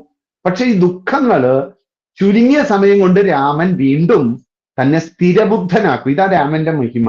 നമ്മുടെ ജീവിതത്തിലും സെക്കൻഡ് കൊണ്ടും മിനിറ്റ് കൊണ്ടും മണിക്കൂർ കൊണ്ടെങ്കിലും നമുക്ക് തിരിച്ചു വരാൻ നമ്മളെ പരിശീലിപ്പിക്കണം. ശ്രീരാമചന്ദ്രനെ നടത്തിക്കൊണ്ടുപോയി കഷ്ടപ്പെട്ട് വിയർത്തൊലിച്ച് വൈകുന്നേരമായപ്പോ സരയൂ നദിയുടെ മണൽത്തിട്ടയിലെത്തി. അവിടെ എത്തിക്കഴിഞ്ഞ ഉടനെ തന്നെ രാമൻ അടുത്ത പണി, വിശ്രമിച്ചോളാനല്ല പറഞ്ഞത്. രാമ വേഗം കയ്യും കാലും മുഖമൊക്കെ കഴുകി വരൂ, നിനക്ക് ഞാൻ 2 മന്ത്രങ്ങൾ തരാം, അത് ബലയും അതിബലയുമാണ്. ഈ ബല അതിബല എന്ന് 2 മന്ത്രത്തെ അറിയണമെങ്കിൽ സാവിത്രോപനിഷത്ത് എന്ന് പറഞ്ഞൊരു ഉപനിഷത്ത് നമുക്കുണ്ട്. അതിൽ ആ മന്ത്രങ്ങളെല്ലാം ഉണ്ട്. ശരിക്കും ഗായത്രിയാണ് അതിന്റെ ഛന്ദസ്, ഗായത്രിയാണ് അതിന്റെ ദേവത, വിരാട് പുരുഷനാണ് അതിന്റെ മന്ത്രദൃഷ്ടാവായി പറയണത്. ആ ഭാവത്തിൽ സാവിത്രോപനിഷത്തില് ഉണ്ട്. അത് സൂര്യനെ പ്രകീർത്തിക്കുന്ന തരത്തിലാണ് പറയുന്നത്. ഏതായാലും ഈ മന്ത്രം രാമനും ലക്ഷ്മണനും കൊടുത്തു. ഇത് നമ്മളിപ്പോ സ്വിച്ച് ഇട്ട് ബൾബ് കത്തി, ഇതുപോലെ ഒരു മന്ത്രം കൊടുക്കുമ്പോൾ തന്നെ സിദ്ധി ഉണ്ടാവുകയല്ല കേട്ടോ. ഈ രാമായണത്തിൽ നമ്മൾ ഓരോ സിദ്ധിയും മനസ്സിലാക്കണം. രാമനോട് ആ നടന്ന് ക്ഷീണിച്ച കുഞ്ഞിനോട് എന്താ പറഞ്ഞെന്നറിയോ? രാമ, ഈ മന്ത്രം ഇരുന്ന് ജപിക്കൂ. എത്ര ഉരുവായിരുത്തി ജപിപ്പിച്ചത്. നമ്മളൊക്കെ ആണെങ്കിൽ ഒരിത്തിരി വെള്ളം കുടിക്കട്ടെ, എന്തെങ്കിലും കഴിച്ചിട്ട് പോരെ, ഒരു കഴിക്കലും ഇല്ല. രാമ ജപിച്ചോളൂ. ജപിച്ച് ജപിച്ച് ജപിച്ച് ജപിച്ച് ജപിച്ച് നീ ആ കാര്യത്തിൽ സിദ്ധി നേടണം. കാരണം ഭാവിയിൽ വനവാസം ഇവർക്കറിയാം, രാമൻ അറിയില്ലല്ലോ. നമുക്കറിയാം നമ്മുടെ കുഞ്ഞുങ്ങൾ ജീവിതത്തിൽ ഗൃഹസ്ഥാചരണം ഏറ്റെടുത്താൽ എന്തൊക്കെ വെല്ലുവിളി ഉണ്ടാവുമെന്ന്. അതുകൊണ്ട് വിവാഹം കഴിക്കുന്നതിന് മുമ്പ് നല്ല ധനം, സമ്പത്ത്, എന്റെ കൂടെ വരുന്ന ഒരു പെൺകുട്ടിയെ പോറ്റാനുള്ള വരുമാനമില്ലാതെ വെറുതെ കുട്ടികളെ കൊണ്ട് കുട്ടികളി കളിപ്പിക്കരുത്. നല്ല വരുമാനം വേണം. മന്നത്ത് പത്മനാഭന്റെ ഒരു വാക്കുണ്ട്, ഹേ യുവാക്കന്മാരെ, നിങ്ങൾക്ക് ഞാൻ വെറുതെ ഒരു ഉപദേശം തരട്ടെ, സ്വന്തമായ ഒരു പെണ്ണിനെ പോറ്റാൻ പറ്റില്ലെങ്കിൽ വിവാഹം കഴിക്കരുത്. മനസ്സിലായി? മന്നത്ത് പത്മനാഭൻ പറഞ്ഞതാ. കാരണം ജോലി ചെയ്ത് പണം സമ്പാദിച്ച് ഉത്തമനായി കുടുംബം പുലർത്തി കുശലാന്ന പ്രമതിരവ്യം എന്ന തൈത്തീരിയോപനിഷത്തിലെ ഋഷിയുടെ വാക്യമാണ്. നമുക്കറിയാലോ ഭാവിയിൽ അതിനനുസരിച്ച് കുട്ടിക്കാലത്ത് കുട്ടികളെ അതിന്റെ പരിശീലനം കൊടുക്കേണ്ട നമ്മൾ വിശ്വാമിത്രനെ കണ്ടോളൂ, രാമ ഇരുന്ന് ജപിച്ചോളൂ. ഇനി ജപിക്കണം, നീ ജപിച്ച് ഈ ബലയും അതിബലയും 13 ഗുണങ്ങളാണ് വാൽമീകി എഴുതിയത്. വലിയ ഉത്സാഹം, അത് അങ്ങനെ കാര്യവിജയം, വിശപ്പും ദാഹവും ഇല്ലാതിരിക്കുക, സൗന്ദര്യം ഉണ്ടാവുക, ഈ കഴിവുകൾ ഉണ്ടാവുക, ഉറക്കത്തിനും മൗഢ്യത്തിനും ശത്രുക്കൾ വരാതിരിക്കുക, ഉറക്കത്തെ വിജയിക്കാൻ സാധിക്കുക, ഇങ്ങനെ 13 സദ്ഗുണങ്ങളുള്ള ആ മന്ത്രം ജപിച്ച് സിദ്ധിയായി. ഒന്ന് ആലോചിച്ചു നോക്കൂ, ഏതാണ്ട് ഒരു 5-6 മണിക്കൂർ ആ പാവത്തെ ഇരുത്തി ജപിപ്പിച്ചു. നമുക്കൊക്കെ ഒരു 10 മിനിറ്റ് വിളക്കിന്റെ മുന്നിൽ ഇരിക്കാൻ പറഞ്ഞ പ്രശ്ന, നമ്മളാണ് 5 മിനിറ്റ് ഇരിക്കാൻ കുട്ടികളോട് പറയണത്. എങ്ങനെ നടക്കാനാ? അതുകൊണ്ട് വിശ്വാമിത്രനും കൂടെ ജപിച്ചിട്ടുണ്ടാകും എന്ന് വിചാരിക്കുന്നു. കാരണം എല്ലാ കുഞ്ഞുങ്ങളും അനുകരിക്കുന്നവരാണ്, അനുസരിക്കുന്നവരല്ല. അതുകൊണ്ട് വിശ്വാമിത്രൻ തീർച്ചയായും അനുകരിപ്പിച്ചിട്ടുണ്ടാകണം. അത് കഴിഞ്ഞ് തമ്പുരാന്റെ കുഞ്ഞാണല്ലോ രാമൻ. തമ്പുരാന്റെ കുഞ്ഞായ രാമനെ പുഴമണലിൽ കിടത്തി ഉറക്കി. എന്തൊരു കഷ്ടം നോക്കൂ. നമ്മുടെ കുഞ്ഞുങ്ങള് നല്ല മെത്തയില്ലെങ്കിൽ കാണാൻ അവരുടെ സ്വഭാവം എന്താണ്.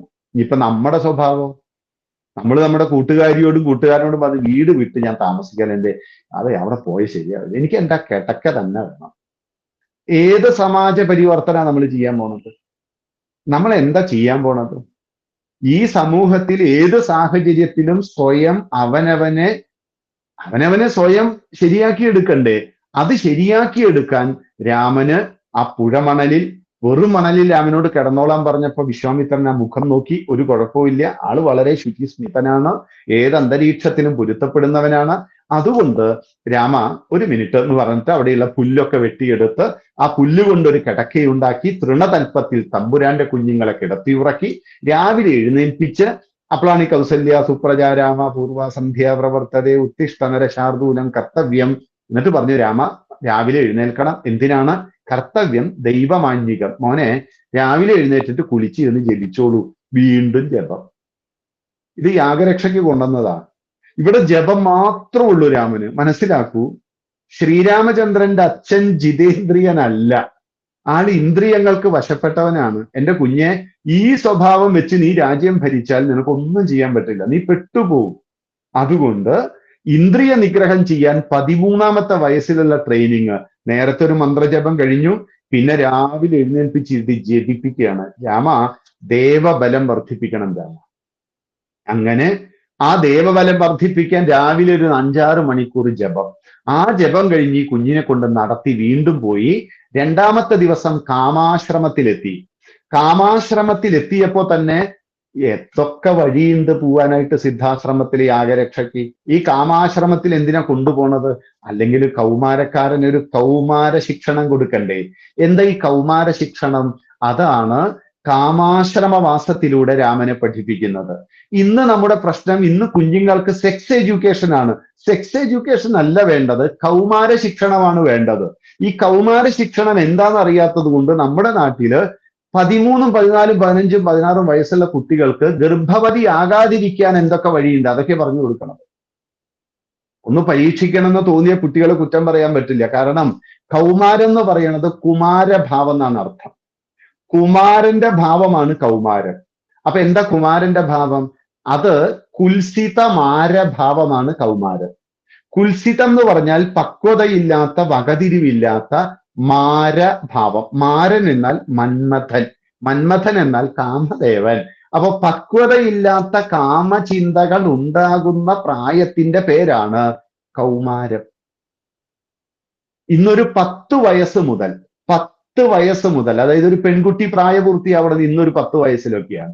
പണ്ടാണ് 13, അതുകൊണ്ടായിരിക്കും അന്ന് ടീനേജ് അങ്ങനെയായത്. ഇന്ന് 10 വയസ്സ് 9 വയസ്സൊക്കെ ആകുമ്പോഴേക്കും പെൺകുഞ്ഞുങ്ങൾ പ്രായപൂർത്തിയാവും. അപ്പൊ ഇന്നത്തെ കൗമാരം എത്രയാ?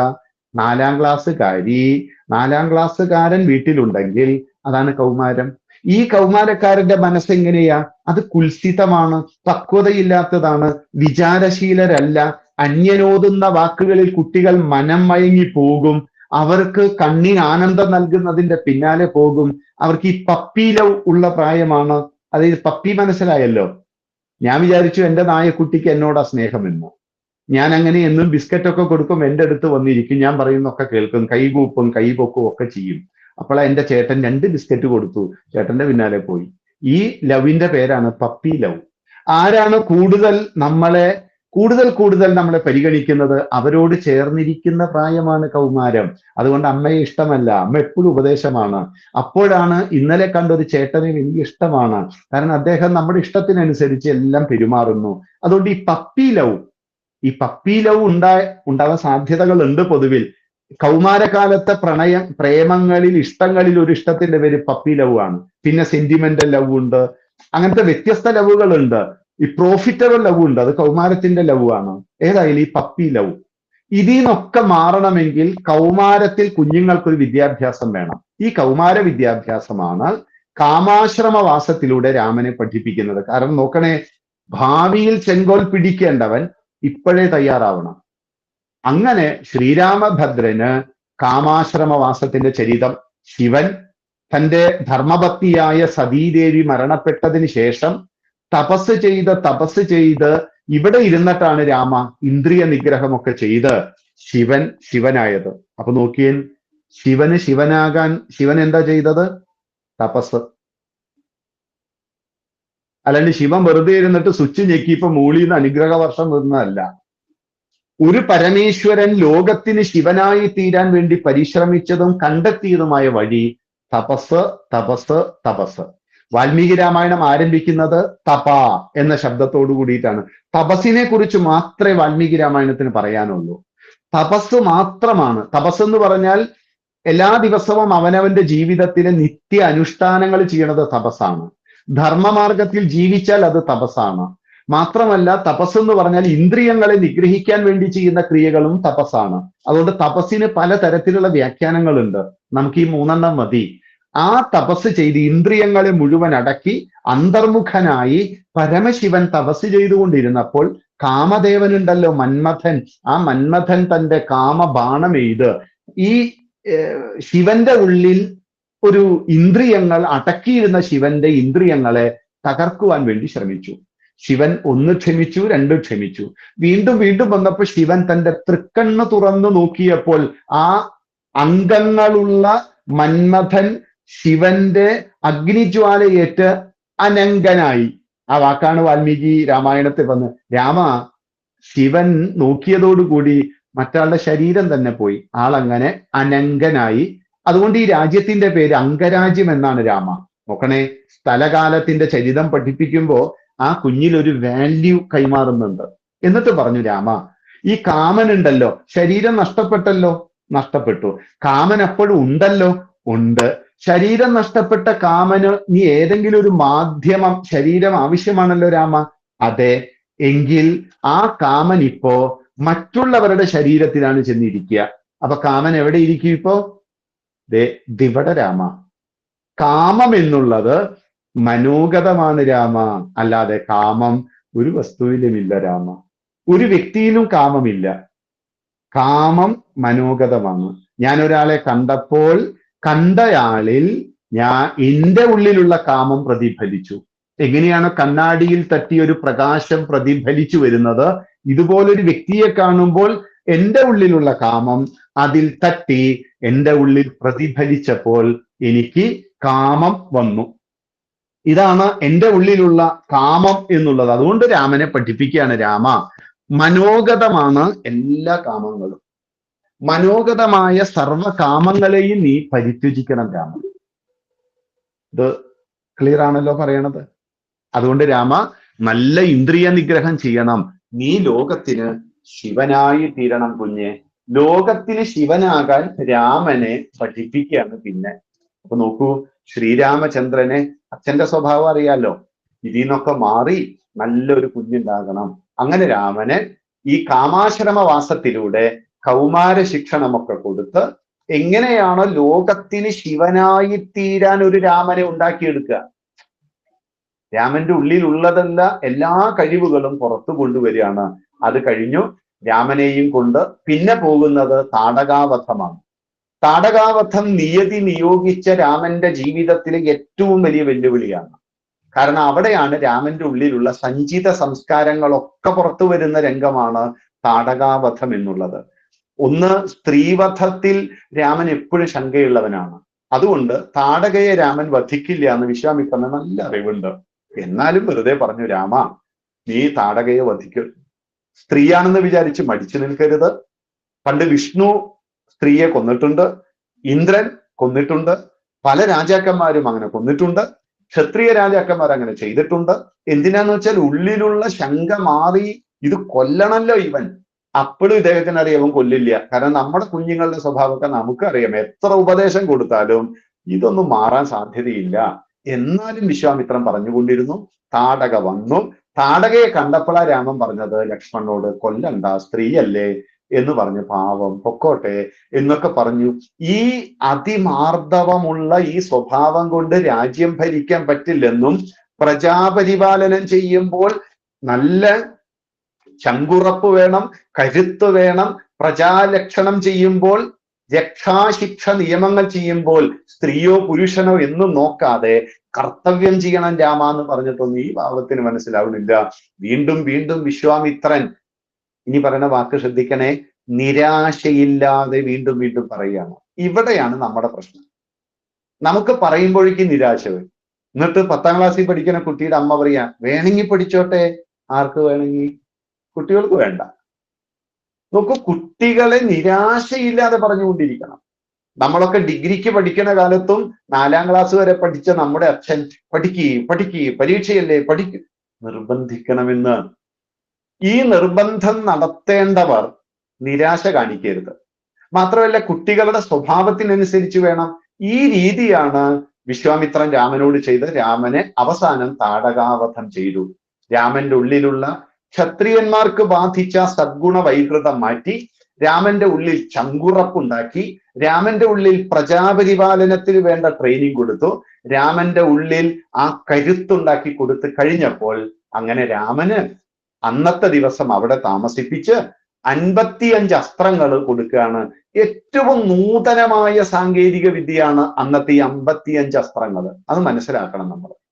ഒരു രാജാവിന് ചിന്തിക്കാൻ പോലും പറ്റാത്തതാണ് ഈ 55 എണ്ണം. അതിലാണ് വായവ്യവും ആഗ്നേയവും ദാരുണമായിട്ടുള്ള വിഷ്ണു ചക്രവും വേലും തുടങ്ങി പലതും. അപ്പൊ ഒന്ന് ആലോചിച്ച് നോക്കൂ, അന്നത്തെ കാലത്ത് ആർക്കും ചിന്തിക്കാൻ പറ്റാത്തത് കൊടുത്തപ്പോൾ 13ാം വയസ്സിൽ അച്ഛൻ വിചാരിച്ചത് കുഞ്ഞെല്ലാം പഠിച്ചു കഴിഞ്ഞു എന്നാണ്. ഈ 55 എണ്ണവും പുള്ളിക്ക് പരിചയമില്ല എന്ന് നമ്മൾ മനസ്സിലാക്കണം. 55 അസ്ത്രത്തിന്റെയും ഇതിനെ ഇല്ലാതാക്കണല്ലോ. 55 അയച്ചു, അതിനെ സംഹരിക്കേണ്ടി വരില്ലേ? അപ്പൊ രാമന് വീണ്ടും 55 എണ്ണം വീണ്ടും കൊടുത്തു. 110 അസ്ത്രങ്ങളാണ് രാമൻ. അന്നത്തെ അസ്ത്രങ്ങൾ നമ്മൾ മനസ്സിലാക്കണം. അതും എന്തൊരു കഷ്ടാന്നറിയോ? നമ്മൾ ചിന്തിക്കുമ്പോഴാണ് നമുക്ക് മനസ്സിലാവുക. ഈ 55 അസ്ത്രവും മന്ത്രമാണ്. നമ്മൾ ഈ സീരിയലിൽ ഇങ്ങനെ കൈ കാണിക്കുമ്പോൾ ഡിങ് എന്ന് പറഞ്ഞ വന്നിരുന്നല്ലോ, ആ സമയത്ത് അവർ ചുണ്ടുകൊണ്ട് ഇങ്ങനെ എന്തൊക്കെയോ പറയുന്നത് നമ്മൾ ശ്രദ്ധിക്കുന്നുണ്ടല്ലോ. അപ്പോൾ ഈ പ്രപഞ്ചത്തിൽ അദൃശ്യമായിരിക്കുന്ന ദേവതാ ശക്തികളാണ് ഈ അസ്ത്രങ്ങൾ. ആ ദേവതാ മന്ത്രം ചൊല്ലി ചൊല്ലി ചൊല്ലി ആ മന്ത്രത്തിൽ സിദ്ധി സമ്പാദിക്കുമ്പോൾ ആ ദേവത നമ്മളിൽ അനുഗ്രഹപൂർവം വരുന്നതാണ് ആഗ്നേയം. അല്ലാണ്ട് ഇതൊക്കെ നമ്മൾ ഈ വിറക് തലയിൽ വെച്ച് നടക്കണ പോലെ ഈ അമ്പും വില്ലും ഒക്കെ കൊണ്ട് നടക്കുകയല്ല. നോക്കൂ, ഈ അസ്ത്രങ്ങളായ ദേവതകൾ എന്നിൽ പ്രീതിപ്പെടണമെങ്കിൽ ഞാൻ ജപിക്കണ്ടേ? സത്യത്തിൽ രാമൻ എങ്ങനെയുണ്ടായത്? ജപിച്ച് ജപിച്ച് ജപിച്ച് ഇന്ദ്രിയ നിഗ്രഹം ചെയ്ത് എന്തൊക്കെ ക്ഷത്രിയന് വേണ്ടോ അതെല്ലാം ശരിയാക്കി ശ്രീരാമഭദ്രൻ അങ്ങനെ എല്ലാം കഴിഞ്ഞ് യാഗരക്ഷയ്ക്ക് വേണ്ടിയിട്ട് സിദ്ധാശ്രമത്തിലേക്ക് കയറുകയാണ്. സിദ്ധാശ്രമത്തിൽ കയറിയപ്പോൾ സിദ്ധാശ്രമത്തിന്റെ ചരിത്രം പറഞ്ഞു കൊടുക്കേണ്ടത് എങ്ങനെ ഈ ആശ്രമത്തിന് പേര് കിട്ടിയെന്ന് അറിയോ രാമ? അപ്പൊ രാമൻ ചോദിച്ചു, എങ്ങനെയാത്? ഇവിടെയാണ് മഹാവിഷ്ണു വാമനമൂർത്തിയായി അവതരിച്ച് ആ വാമനമൂർത്തി ഇരുന്ന് തപസ് ചെയ്ത് സിദ്ധി സമ്പാദിച്ച സ്ഥലമാണ്. അതുകൊണ്ട് ഇത് സിദ്ധാശ്രമം. അപ്പൊ എന്താ ഇപ്പൊ ഇതിന്ന് നമുക്ക് മനസ്സിലായത്? ഓ, വാമനന് ശക്തി കിട്ടിയതും തപസ് ചെയ്തിട്ടാലേ, അത്രേ ഉള്ളൂ. ഓ, ജന്മന കിട്ടിയതല്ല. തപസ് മാത്രമാണ് സിദ്ധി സമ്പാദിക്കുവാനുള്ള ഒന്ന്. എന്തെങ്കിലും തപസ് ചെയ്തുകൊണ്ടിരിക്കണം. തപസ് എന്ന് പറഞ്ഞാൽ വീണ്ടും പറയണു, മനസ്സേന്ദ്രിയാണം ഐകാഗ്ര്യം പരമം തപ. മനസ്സിന്റെയും ഇന്ദ്രിയങ്ങളുടെയും ഏകാഗ്രതയ്ക്കായി ചെയ്യുന്ന പ്രവൃത്തി തപസ്. 2, നിത്യ കർമാനുഷ്ഠാനങ്ങൾ ഭംഗിയായി ചെയ്യുന്നത് തപസ്. 3, സ്വധർമ്മം ആചരിക്കുന്നത് തപസ്. ഇങ്ങനെ കരണ്ട് പോയതാണേ. ഇങ്ങനെ നമ്മൾ ഓരോരുത്തരും നമ്മുടെ കർമ്മങ്ങൾ ചെയ്യണം. നമ്മുടെ കർമ്മങ്ങൾ ഭംഗിയായി ചെയ്യുന്നതാണ് തപസ്. അങ്ങനെ തപസ്സും രാമന് ചെയ്ത് ആ തപസ്സിനെ കുറിച്ചൊക്കെ പഠിച്ച് രാമൻ വാമനമൂർത്തിയും തപസ് ചെയ്താണ് സിദ്ധി സമ്പാദിച്ചതെന്ന് മനസ്സിലായപ്പോ രാമന് മനസ്സിലായി, ഞാൻ എൻ്റെ ജീവിതത്തിൽ ഉയരണമെങ്കിൽ കഷ്ടപ്പെടണം. സ്വാധ്യായം എന്തെങ്കിലുമൊക്കെ വായിക്കണം. എന്തെങ്കിലും വായിച്ചാൽ മതിയോ? പോരാ, നാളത്തെ ജീവിതത്തിന് ആവശ്യമുള്ള എല്ലാം വായിക്കണം. ഇനി ഞാൻ വായിച്ചാൽ മാത്രം മതിയോ? പോരാ, ആ വായിച്ചത് മക്കൾക്ക് പറഞ്ഞു കൊടുക്കണം. അങ്ങനെ പറഞ്ഞു കൊടുക്കുന്നുണ്ടോ? ഒരു പുസ്തകം വായിച്ചിട്ട് എത്ര കാലമായി? ഈ മൊബൈലിൽ തോണ്ടിയിരിക്കുകയല്ലാണ്ട് നമ്മൾ നമ്മുടെ ജീവിതത്തിൽ വല്ല പുസ്തകവും വായിക്കില്ല. പിന്നെ എങ്ങനെയാ നമുക്ക് നമ്മുടേതായ കർമ്മോപാധി, നമ്മുടെ കർമ്മോപാധി അറിവാണ്. ഈ അറിവ് എങ്ങനെയാ നമ്മൾ തേച്ചു മിനുക്കാൻ പോകുന്നത്? സ്വയം ആർജിക്കുന്ന അറിവുകളില്ലെങ്കിൽ നമ്മൾ എങ്ങനെയാ മുന്നോട്ട് പോവുക? അതുകൊണ്ട് ഒരു 2-3 മണിക്കൂർ ഒരു ദിവസം വായിക്കണം. അതിനൊരു തീരുമാനം എടുക്കണം. സ്വയം തീരുമാനിക്കണം. ബസ്സിൽ യാത്ര ചെയ്യൂ, എന്നിട്ട് അതിൽ നോക്കിയിരുന്ന് വായിക്കൂ. ബസ്സിലിരുന്ന് മൊബൈൽ നോക്കുന്നുണ്ടല്ലോ, വെറുതെ എപ്പോഴെങ്കിലുമൊക്കെ രാവിലെ എഴുന്നേൽക്കുമ്പോൾ ഒരു 15 മിനിറ്റ് നേരത്തെ എഴുന്നേറ്റ് 15 മിനിറ്റ് വായിക്കൂ. രാത്രി കിടക്കാൻ നേരത്തെ ഒരു 15 മിനിറ്റ് ആ മൊബൈൽ മാറ്റി വെച്ച് ഈ മൊബൈൽ നോക്കി കിടന്നുറങ്ങുന്ന നേരം കൊണ്ട് വായിക്കൂ. ഉച്ചയ്ക്ക് കുറച്ചു നേരം വായിക്കൂ. ഈ സ്വാധ്യായം ചെയ്യാതെ നമുക്ക് വളരാൻ വായന വായന വായന വായന മാത്രമാണ് നമുക്കുള്ളൂ. ഏതായാലും രാമൻ സിദ്ധാശ്രമത്തിലെത്തി. ഇനി ഇപ്പൊ നോക്കൂ, 4 ദിവസം കഴിഞ്ഞു. 6 ദിവസമാണ് യാഗം. 6 ദിവസത്തെ യാഗം രാമൻ അങ്ങനെ കേമനായിട്ട് വിജയിച്ചു. അതിനിടയിൽ അത് കഴിഞ്ഞ് രാമന്റെ പാരമ്പര്യത്തെ ഓർമ്മിപ്പിക്കുന്ന ഭഗീരഥന്റെ പ്രയത്നം പറഞ്ഞു കൊടുക്കുന്നുണ്ട്.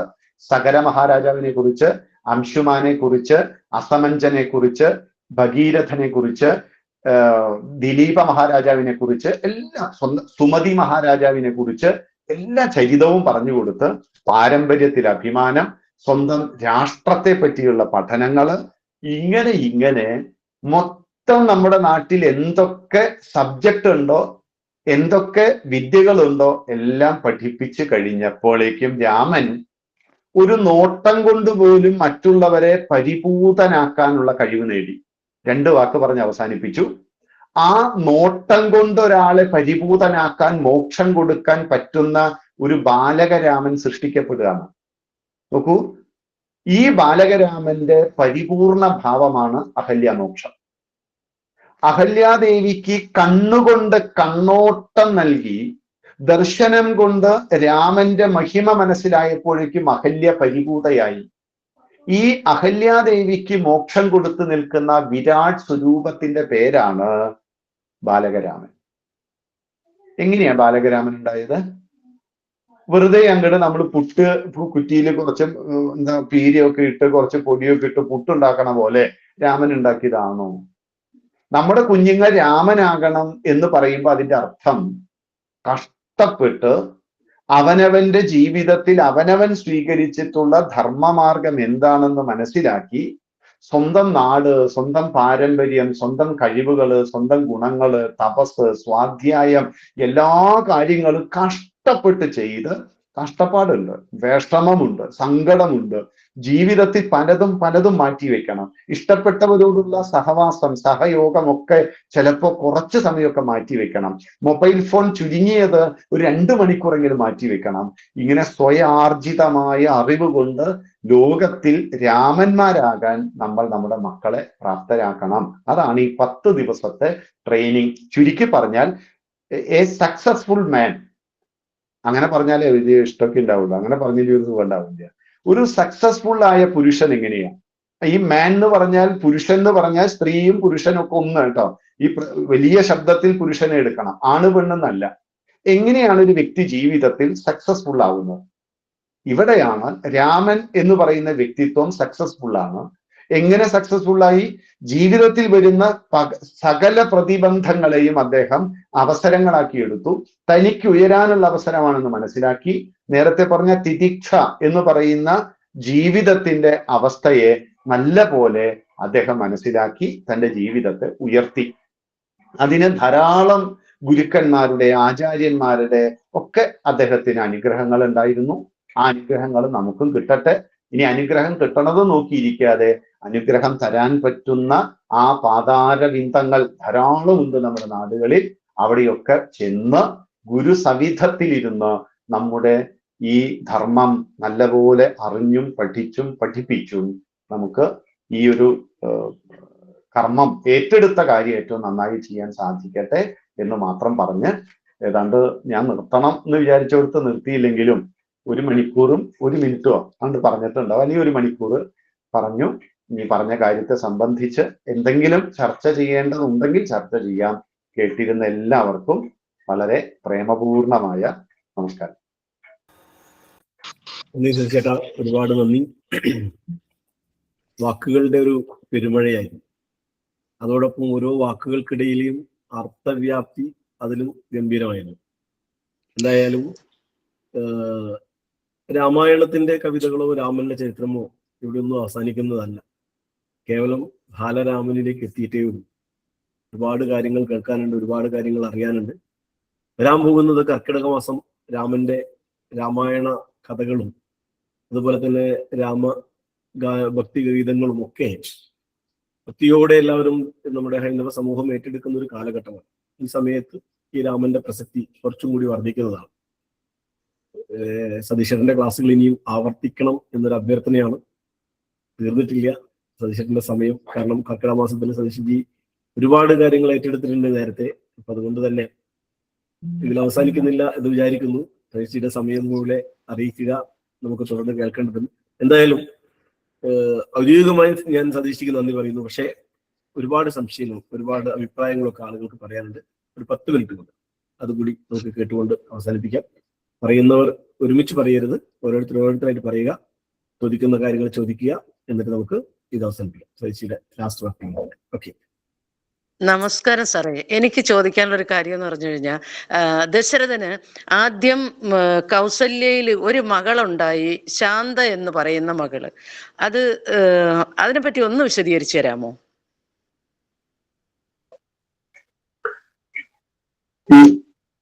വാൽമീകി രാമായണത്തിൽ നമുക്ക് അത്തരം ഒരു പരാമർശമില്ല. ദശരഥൻ അനപത്യനാണ്. ഇതാണ് നമുക്ക് കിട്ടുന്നത്. മക്കളില്ല എന്നതാണ് അദ്ദേഹത്തിന്റെ പ്രശ്നം. ഇനി ഒരു പെൺകുഞ്ഞുണ്ടെങ്കിൽ ആ പെൺകുഞ്ഞിനെ, ഇപ്പോ ജനകന് പെൺകുട്ടികൾ മാത്രമല്ലേ, ജനകന്റെ അനിയന് കുശധ്വജന് പെൺകുഞ്ഞുങ്ങൾ മാത്രമല്ലേ. അപ്പൊ അതല്ലായിരുന്നു, അദ്ദേഹത്തിന് മക്കളില്ല. നമുക്കിവിടെ സംശയം വരാനുള്ള സാധ്യത ഇത്രയേ ഉള്ളൂ. സുമന്ത്രര് ദശരഥന്റെ അടുത്ത് ചെന്ന് പറയുന്ന ഒരു വാക്കാണ്, അംഗരാജ്യാധിപനായിട്ടുള്ള രോമപാദന്റെ അല്ലെങ്കിൽ ലോമപാദന്റെ പുത്രിയായ ശാന്തയുടെ ജാമാതാവ്. ഈ ജാമാതാവ് എന്ന് പറഞ്ഞാൽ മകളുടെ ഭർത്താവ് എന്നാണ് അർത്ഥം. ആ ജാമാതാവായിട്ടുള്ള ഋഷ്യശൃംഖനെ കൊണ്ടാണ് നമ്മുടെ ഈ യാഗം നടത്തുക. അങ്ങനെയൊക്കെ പണ്ട് പറഞ്ഞൊരു ചരിത്രം എൻ്റെ ഉള്ളിലുണ്ട്. അപ്പൊ അദ്ദേഹം പറഞ്ഞു, എങ്കിൽ നമുക്ക് പോയി അംഗരാജ്യാധിപനെ കാണാം. അംഗരാജ്യത്ത് ചെന്നപ്പോ ഇവര് പരിചയമുള്ളവരാണ്. അപ്പൊ എന്തിനാണ് വന്നതെന്ന് ചോദിച്ചു. അദ്ദേഹം പറഞ്ഞു, മഹത്തായൊരു കാര്യത്തിനാണ് വന്നത്. എനിക്ക് അങ്ങയുടെ തവ, ആ വാക്ക് ശ്രദ്ധിക്കണം, വാൽമീകി രാമായണം വായിച്ച മനസ്സിലായി. തവ, അങ്ങയുടെ ജാമാതാവിനെ എനിക്ക് എൻ്റെ കൂടെ അയക്കണം. ഇവിടെ തവ എന്നുള്ള വാക്ക് ശ്രദ്ധിച്ചില്ലെങ്കിൽ ജാമാതാവിനെ എൻ്റെ കൂടെ അയക്കണം എന്നാണ്. അപ്പോ മകളുടെ ഭർത്താവാണ്, അപ്പോ ദശരഥന്റെ മകളുടെ ഭർത്താവാണ് എന്നൊരു തോന്നൽ അവിടെ ഉണ്ടാകാൻ സാധ്യതയുണ്ട്. കാരണം ഞാനിത് പറയാൻ കാരണം, ഈ ഒരു വിഷയമായിട്ട് ബന്ധപ്പെട്ട് കഴിഞ്ഞ ഒരാഴ്ച ഒരു 7 പേരെങ്കിലും എൻ്റെ അടുത്ത് പറഞ്ഞിട്ടുണ്ട്, വാൽമീകി രാമായണത്തിലെ ശ്ലോകങ്ങൾ അയച്ചു തന്നു. ആ ശ്ലോകം അയച്ചു തന്നത് ഒന്ന് ശ്രദ്ധിച്ചാൽ മനസ്സിലാവും. അവിടെ അങ്ങയുടെ പുത്രിയുടെ ഭർത്താവായ എന്ന് വ്യക്തമായി പറയുന്നുണ്ട്.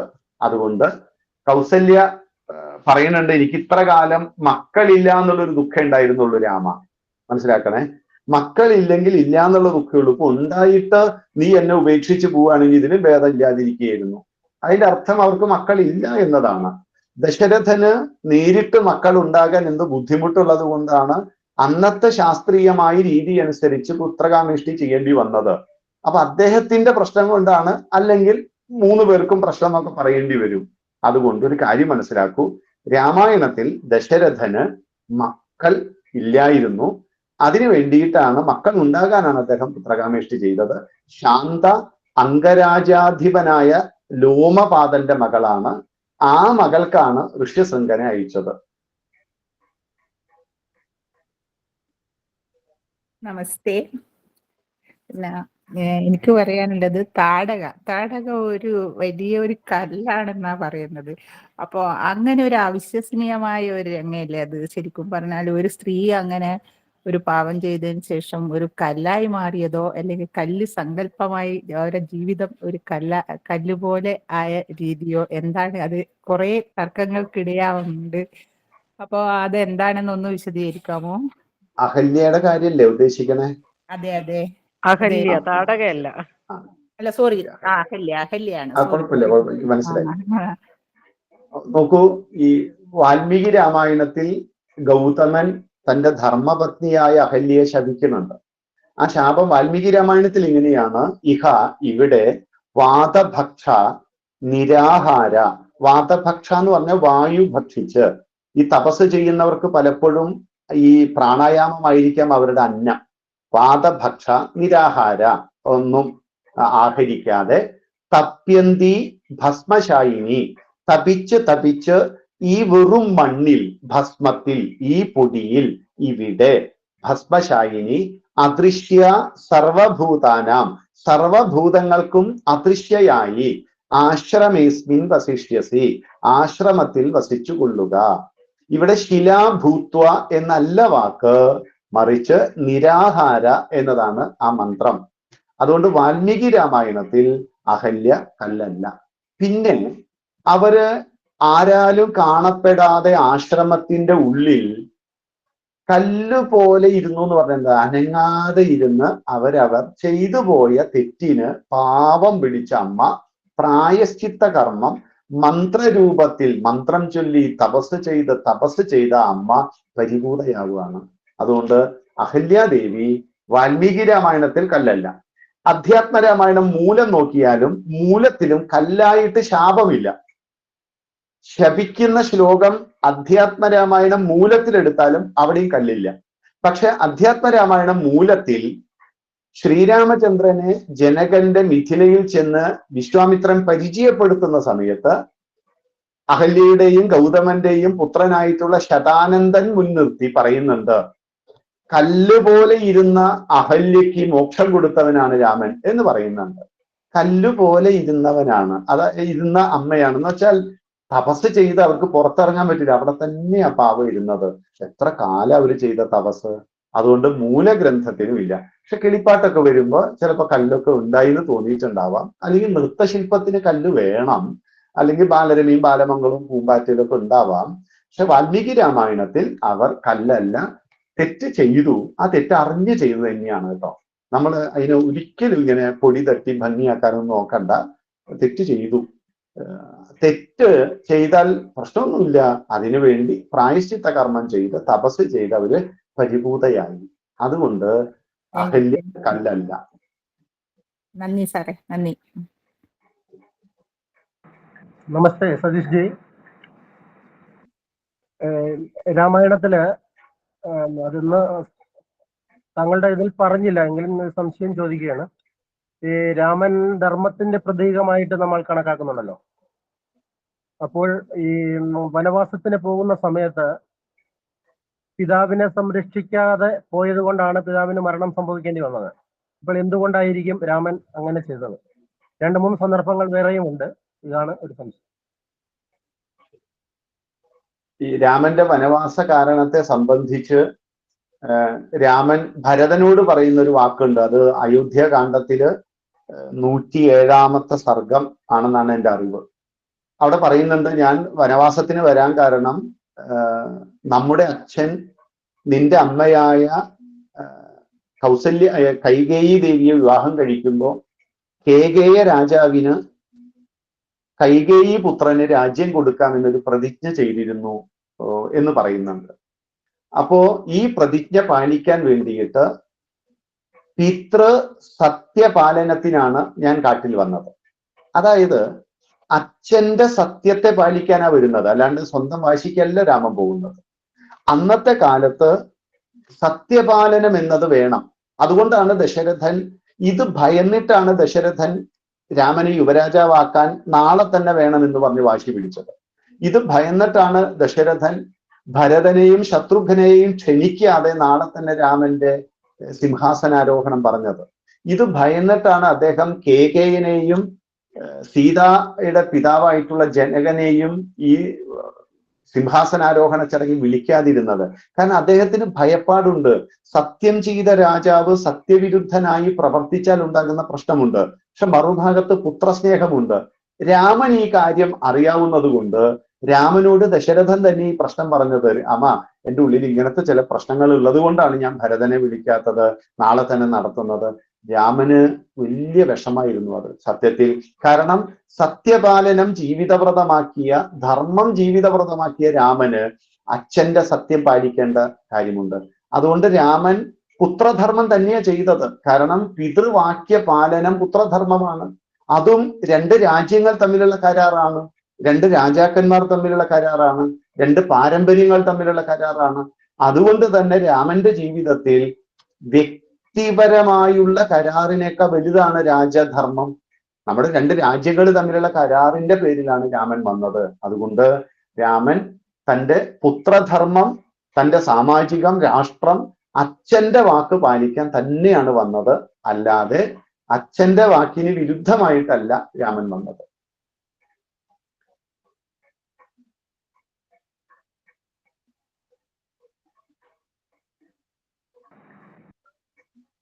പൂർണ്ണ അല്ലാന്ന് എനിക്കറിയാം, എന്നാലും ആ ഒരു കാര്യം കൊണ്ട് മനസ്സിലാക്കാൻ കുറെ ഉദാഹരണം ഉണ്ട്, പറഞ്ഞാൽ കുറെ സമയം പോകും. അങ്ങനെയല്ല, ഭരതൻ സ്ഥലത്തില്ലാതിരുന്നപ്പോൾ ഇദ്ദേഹം പിതാവിനെ സംരക്ഷിക്കേണ്ട ഒരു ധർമ്മം ചെയ്തില്ല. അപ്പോൾ നമുക്ക് പൂർണ്ണമായിട്ടും രാമൻ ധർമ്മത്തിന്റെ പ്രതീകമാണ് എന്ന് പറയാൻ കഴിയുമോ എന്നായിരുന്നു ചോദ്യം. അല്ല, അതല്ല, അച്ഛന്റെ വാക്ക് പാലിക്കാനാണല്ലോ പോകുന്നത്. ഇവിടെ ത്യജേദേഹം കുലസ്യാർത്ഥ എന്നുള്ള നിയമം എടുത്താലും ഇത് രണ്ട് രാജ്യങ്ങൾ തമ്മിലുള്ള കരാറാണ്. അത് അച്ഛനാണ് ഇതിന്റെ കാരണക്കാരൻ. അതുകൊണ്ട് അച്ഛന്റെ വാക്ക് പാലിക്കേണ്ടത് മകന്റെ കടമയാണ്. ഒന്ന്. രണ്ട്, അച്ഛൻ അമ്മയ്ക്ക് വാക്ക്, കൈകേയിക്ക് വാക്ക് കൊടുത്തു. ഇത് നമ്മുടെ നാട്ടില് ഭാര്യമാർക്ക് വാക്ക് കൊടുക്കണ പോലെയല്ല. അന്നത് ചെയ്യണം, ഇന്ന് ചെയ്യില്ല. 200 വാക്ക് കൊടുത്താൽ ഒരെണ്ണം പോലും ചെയ്യില്ല. പക്ഷെ രാമന് ഈ കൈകേയി മാതാവിന് അച്ഛൻ കൊടുത്ത വാക്ക് പാലിക്കാൻ രാമന് കാട്ടിൽ പോയേ പറ്റൂ.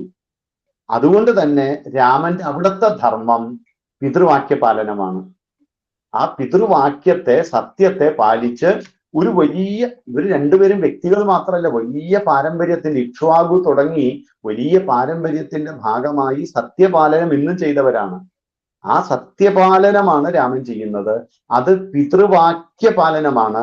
അച്ഛന്റെ ധർമ്മമാണ് മകൻ ഏറ്റെടുത്ത് ചെയ്യണത്. അവിടെ രാമന് ഈ സത്യപാലനവും പിതൃവാക്യ പാലനവുമാണ്. ഇവിടെ നോക്കൂ, ഭരതൻ രാമനെ കൂട്ടിക്കൊണ്ടുവരാൻ വരുന്നുണ്ട്. ആ സമയത്ത് രാമൻ ഭരതനോട് പറയുന്ന ഒരു കാര്യമുണ്ട്, അച്ഛന്റെ വാക്ക് പാലിക്കാൻ നമുക്ക് രണ്ടുപേർക്കും ബാധ്യതയുണ്ട്. എന്താ അത്? ഒന്ന്, ശ്രീരാമചന്ദ്രനെ 14 വർഷം കാട്ടിലയക്കാൻ ദശരഥൻ സമ്മതിച്ചതാണ്. അതും അച്ഛന്റെ വാക്ക് പാലിക്കലല്ലേ? അങ്ങനെയാണെങ്കിൽ ദശരഥൻ പറയണം, ഞാൻ എൻ്റെ മോനെ പറഞ്ഞു തരില്ല, പറഞ്ഞു വിടില്ല, ഞാൻ ഈ വാക്കുമായിട്ടൊരു ബന്ധമില്ല. പക്ഷെ അദ്ദേഹം വാക്ക് കൊടുത്തല്ലോ. രാമൻ കാട്ടിൽ പോകും, ഭരതനെ യുവരാജാവാക്കും. ഇനി ഭരതൻ പറയുന്ന സമയത്ത് പറയുന്നുണ്ട്, അച്ഛന്റെ വാക്ക് പാലിക്കാൻ നിനക്കും എനിക്കും തുല്യ ബാധ്യതയാണ്. അതുകൊണ്ട് ഞാൻ കാട് ഭരിക്കാം, നീ നാട് ഭരിക്കുക. നീ ജനങ്ങളെ ഭരിക്കുക, ഞാൻ മൃഗങ്ങളെയും പക്ഷികളെയും ഭരിക്കാം. ഞാൻ തരിച്ചായിൽ കിടന്നുറങ്ങാം, നീ പള്ളിമെത്തയിൽ, പട്ടുമെത്തയിൽ കിടന്നുറങ്ങുക. ഞാൻ ഫലമൂലങ്ങൾ കഴിക്കാം, നീ വിഭവസമൃദ്ധമായ ഭക്ഷണം കഴിക്കുക.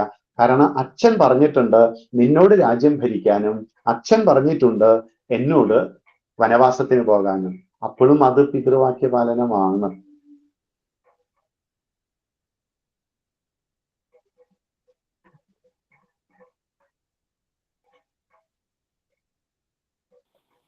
സാർ ഒരു കാര്യം ചോദിച്ചോട്ടെ. ഈ രാമായണ പാരായണത്തിൽ ശുദ്ധാശുദ്ധങ്ങളോ കാലാകാലങ്ങളോ ഉച്ചയ്ക്ക് വായിക്കാൻ പാടില്ല, നട്ടുച്ചയ്ക്ക് വായിക്കാൻ പാടില്ല, രാത്രി വായിക്കാൻ പാടില്ല, അങ്ങനെ എന്തെങ്കിലും നിബന്ധനകൾ ഉണ്ടോ? രാമായണത്തെ സംബന്ധിച്ചില്ല. രാമായണത്തെ സംബന്ധിച്ച് മാത്രമല്ല, ഈ നല്ല കാര്യങ്ങൾ ഏത് സമയത്തും പറയാം, ഏത് സമയത്തും ചെയ്യാം. രാമായണം നല്ലതാണ്. അതുകൊണ്ട് തന്നെ രാമായണം വായിക്കുമ്പോൾ ഉച്ച എന്നോ വൈകുന്നേരം എന്നോ ഒന്നും നോക്കണ്ട. ആകെ കയ്യും കാലും മുഖമൊക്കെ ഒന്ന് കഴുകുക, കുളിക്കാൻ പറ്റിയാൽ ദേഹശുദ്ധി വരുത്തുക. അത് നമ്മളൊരു ഗ്രന്ഥത്തിനോടോ വ്യക്തിയോടോ പരിശുദ്ധമായ ഒരു ഇടത്തോടോ ചെയ്യുന്ന ഒരു മര്യാദയാണല്ലോ. ആ മര്യാദ മാത്രമേ വേണ്ടൂ. കയ്യും കാലും മുഖമൊക്കെ കഴുകി രാമായണം വായിക്കാം. അതിനങ്ങനെ രാത്രിയെന്നോ പകലെന്നോ ഒന്നുമില്ല. കാരണം രാമായണം നല്ലതാണ്. നല്ലത് പറയാൻ സമയവും സന്ദർഭവും നോക്കണ്ട. മോശം പറയുകയാണെങ്കിൽ സമയവും സന്ദർഭമൊക്കെ നോക്കണം. പക്ഷെ ഇവിടെ രാമായണം നല്ലതായതുകൊണ്ട് ഏത് സമയത്തും വായിക്കാം. പുലവാലായി സമയത്ത് വായിക്കാൻ പാടുണ്ടോ? ആ സമയത്ത് വേണമെങ്കിൽ മാറ്റി വെച്ചോളൂ. കാരണം സംശയം വരുമ്പോ ദയവ് ഇത് വായിക്കരുത്. കാരണം അവിടെ അത് ഉണ്ടോ അതില്ലേ എന്നുള്ളതാണ് നമ്മുടെ പ്രശ്നം. അതുകൊണ്ട് പുല നടക്കുന്ന സമയത്ത് പുലയുടെ ആചരണം ചെയ്യുമ്പോൾ ഇതൊന്നും വായിക്കാൻ സമയം കിട്ടില്ല. ഇനി കിട്ടും കേട്ടോ. നമുക്ക് സന്ധ്യാസമയത്ത് നല്ലപോലെ നാമം ജപിക്കണം എന്ന് പറഞ്ഞിട്ടുണ്ട്. ആ സമയത്ത് അത് വായിച്ചോളൂ, ഒരു കുഴപ്പമില്ല. വാലായ്മയിൽ നമുക്ക് സമയമുണ്ടോ നമ്മൾ വായിച്ചോളൂ, ഒരു കുഴപ്പമില്ല. ഇതൊക്കെ വായിക്കാം. സാറേ ഒരു സംശയം കൂടെ ഞാൻ ചോദിച്ചോട്ടെ സാറേ. ഈ കൈകേയിക്ക് ദശരഥനോടൊപ്പം പോകുമ്പോഴത്തേക്ക് അവരുടെ ആരക്കാലിന്റെ ഇതിലേക്ക് ഇവരുടെ ഈ വിരല് വെച്ചതാണല്ലോ ഇവർക്ക് വരം കൊടുക്കാനൊക്കെ പറ്റിയത്. പക്ഷെ അതില് വന്ന് ഏത് വിധത്തിലാണ് ആ ഒരു അനുഗ്രഹം കൈകേയിക്ക് കിട്ടിയത്? അതൊന്ന് പറഞ്ഞുതരോ? ശരി. നോക്കൂ, ആ വിരല് വെച്ച കഥ രാമായണത്തിലില്ല. അത് ബാലരമ, ബാലമംഗളം, പൂമ്പാറ്റ, സീരിയല്, സിനിമ അതിലൊക്കെ ഉള്ളൂ. രാമായണത്തിലുള്ളത് ശംഭാസുരൻ എന്ന് പറഞ്ഞൊരു അസുരനുണ്ട്. ഈ ദശരഥൻ ദേവന്മാരെയൊക്കെ യുദ്ധത്തിന് സഹായിക്കാൻ പോവാറുണ്ട്. ഈ ശംബരനുമായി യുദ്ധത്തിന് അങ്ങനെ ദശരഥൻ പോയി. സാരഥിയായി പോയത് കൈകേയിയാണ്. ശംബരന്റെ മായാപ്രയോഗത്തിൽ പെട്ടെന്നൊരു നിമിഷത്തിൽ ദശരഥന് പിടിച്ചു നിൽക്കാൻ പറ്റിയില്ല. ആ ശംബരന്റെ ആയുധമേറ്റ് മോഹാലസ്യപ്പെട്ട് ബോധം നഷ്ടപ്പെട്ട് തേരിൽ മൂർച്ഛിച്ചു വീഴുകയാണ് ദശരഥൻ. അപ്പോ സാരഥിയുടെ പണിയാണ്, അല്ലെങ്കിൽ ഡ്രൈവറുടെ പണിയാണ് പെട്ടെന്ന് ആ രോഗിയായി കഴിഞ്ഞാൽ പെട്ടെന്ന് ആ യുദ്ധക്കളത്തിൽ നിന്ന് മാറ്റി ഏറ്റവും സാഹചര്യമുള്ള ഒരു സ്ഥലത്ത് കൊണ്ടുപോയി ശുശ്രൂഷ ചെയ്യുക എന്നുള്ളത്. ഒരു ഡ്രൈവർ എപ്പോഴും വാഹനത്തിൽ ഫസ്റ്റ് എയ്ഡ് കരുതണമെന്ന് പറയുന്നത് പോലെ ആ തേരിൽ എല്ലാ സാധനങ്ങളും ഉണ്ട്, വെള്ളമുണ്ട്, മരുന്നുണ്ട്, എല്ലാം ഉണ്ട്. അപ്പൊ ദശരഥന് ഒരു അപകടം സംഭവിച്ചപ്പോൾ ഇവര് ഏറ്റവും സൗകര്യമായ ഒരു സ്ഥലത്ത് കൊണ്ടുപോയി ദശരഥന്റെ മുറിവുകളെല്ലാം വെച്ച് കെട്ടി അദ്ദേഹത്തിന് ഭക്ഷണവും വെള്ളവും മരുന്നും കൊടുത്ത് സ്വബോധത്തിൽ കൊണ്ടുവന്ന് ക്ഷീണമൊക്കെ മാറ്റുന്ന മരുന്നുകൾ നൽകിയപ്പോൾ അദ്ദേഹം വളരെ ക്ഷീണമൊക്കെ മാറി യുദ്ധം ചെയ്ത് ശംബരനെ വധിച്ചു. സ്വാഭാവികമായും ഇവിടെ രണ്ട് കാര്യം വന്നു. ഒന്ന്, കൈകേയി തന്റെ ജീവൻ രക്ഷിച്ചു. ആ ജീവൻ രക്ഷിച്ചു എന്നുള്ള ആ കൃതജ്ഞത ദശരഥനുണ്ട്. രണ്ട്, കൈകേയിയോട് ഒരു ചെറിയൊരു സോഫ്റ്റും ഉണ്ട്, ഒരു സൗന്ദര്യാരാധകനാണ്. കാരണം വിവാഹം കഴിഞ്ഞതിൽ പിന്നെ കൗസല്യയുടെ അടുത്തും സുമിത്രയുടെ അടുത്തും പോയിട്ടില്ല. ഇത് ഞാൻ പറഞ്ഞതല്ല, കൗസല്യ പറഞ്ഞതാണ്. ഇത് ഞാൻ പറഞ്ഞതല്ല, മന്ധര പറഞ്ഞതാണ്. നീ വിവാഹം കഴിഞ്ഞ കാലം തൊട്ട് ദശരഥനെ കൗസല്യയുടെ അടുത്ത് വിട്ടിട്ടില്ല. അതുകൊണ്ട് രാജമാതാവായി കൗസല്യ ഇരുന്നാൽ പഴയ പോരിനൊക്കെ പകരം ചോദിക്കും. വേണമെങ്കിൽ വരം ചോദിച്ചോ. അപ്പൊ അദ്ദേഹം കൈകേയിയോട് പറഞ്ഞു, നീ ചെയ്ത ഈ കാര്യത്തിന് ഞാൻ നിനക്ക് 2 വരങ്ങൾ തരാം. കൈകേയി പാവം കേട്ടോ, നല്ല ആളാണ്. അവർ ചോദിച്ചു, എനിക്ക് എന്തിനാ വരം?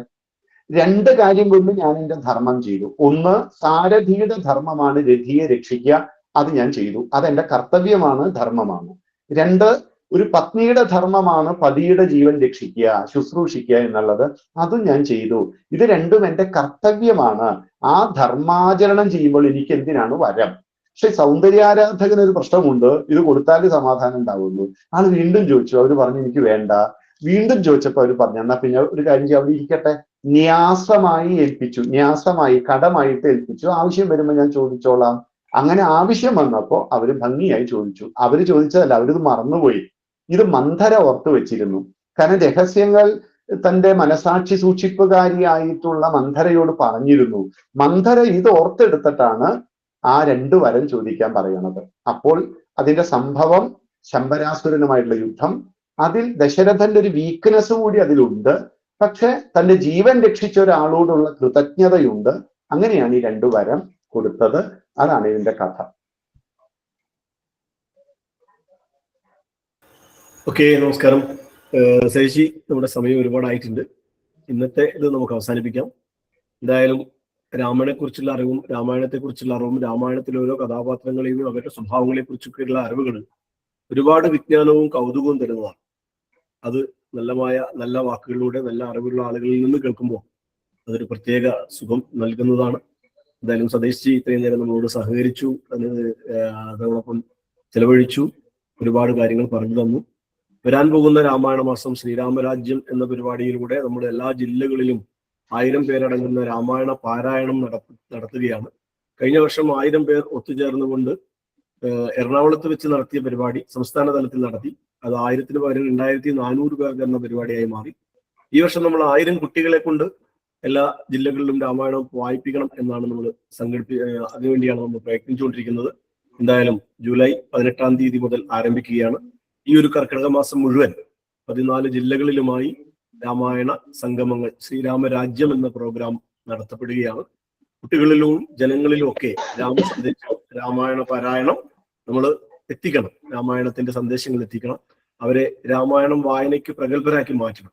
അതിനുള്ള കഴിവുള്ളവരാക്കി മാറ്റുകയാണ്. ഒരുപാട് 100-100-ലധികം രാമായണം ടീച്ചേഴ്സ് എല്ലാ ജില്ലകളിലുമായി പഠിപ്പിച്ചുകൊണ്ടിരിക്കുന്നുണ്ട്. കഴിഞ്ഞ ഒരു 6 മാസമായി നമ്മൾ പ്രയത്നിച്ചുകൊണ്ടിരിക്കുകയാണ് ഈ ഒരു പരിപാടിക്ക് വേണ്ടി. അത് വിജയിപ്പിക്കാൻ നമുക്ക് സാധിക്കണം. എല്ലാവരുടെയും ഒത്തൊരുമിച്ചുള്ള പ്രയത്നം ഈ സമൂഹത്തിന് നൽകുന്ന വലിയൊരു സന്ദേശമായിരിക്കണം. അതിനുവേണ്ടി പ്രയത്നിക്കണം. എന്തായാലും രാമായണത്തിലൂടെയുള്ള യാത്ര സ്നേഹപൂർവ്വം മാതാപിതാക്കൾക്ക് എന്ന ഈ ഒരു പ്രോഗ്രാമിന്റെ തുടർച്ചയായി നമുക്ക് വീണ്ടും സതീശിയെ കണ്ടുമുട്ടാം. ഒരുപാട് നന്ദി രേഖപ്പെടുത്തുകയാണ്. വാക്കുകൾക്കും അറിവുകൾക്കും ഇനിയും ഒരുപാട് ദൂരങ്ങൾ സഞ്ചരിക്കാനുണ്ട്. അതിനായി കൂട്ടായി കൂടിച്ചേരണമെന്നും ഒത്തുചേരാമെന്നും പ്രാർത്ഥിച്ചുകൊണ്ട് നിർത്തുന്നു. നല്ല ശക്തിയും ആരോഗ്യവും വാക്ചാതുര്യവും ലക്ഷ്മി കടാക്ഷവും ഉണ്ടാകട്ടെ എന്ന് പ്രാർത്ഥിച്ചുകൊണ്ട് നിർത്തുകയാണ്. നമുക്ക് മംഗളം ചൊല്ലി അവസാനിപ്പിക്കാം. എല്ലാവർക്കും ഒരിക്കൽ കൂടി നന്ദി രേഖപ്പെടുത്തിക്കൊള്ളുന്നു. സർവേ ഭവന്തു സുഖിനഃ, സർവേ സന്തു നിരാമയാ, സർവേ ഭദ്രാണി പശ്യന്തു, മാ കശ്ചിത് ദുഃഖഭാഗ് ഭവേത്. ഓം ശാന്തി ശാന്തി ശാന്തി. നമസ്തേ. ശുഭരാത്രി. നമസ്തേ. നമസ്തേ. ശുഭരാത്രി. നമസ്തേ. ശുഭരാത്രി.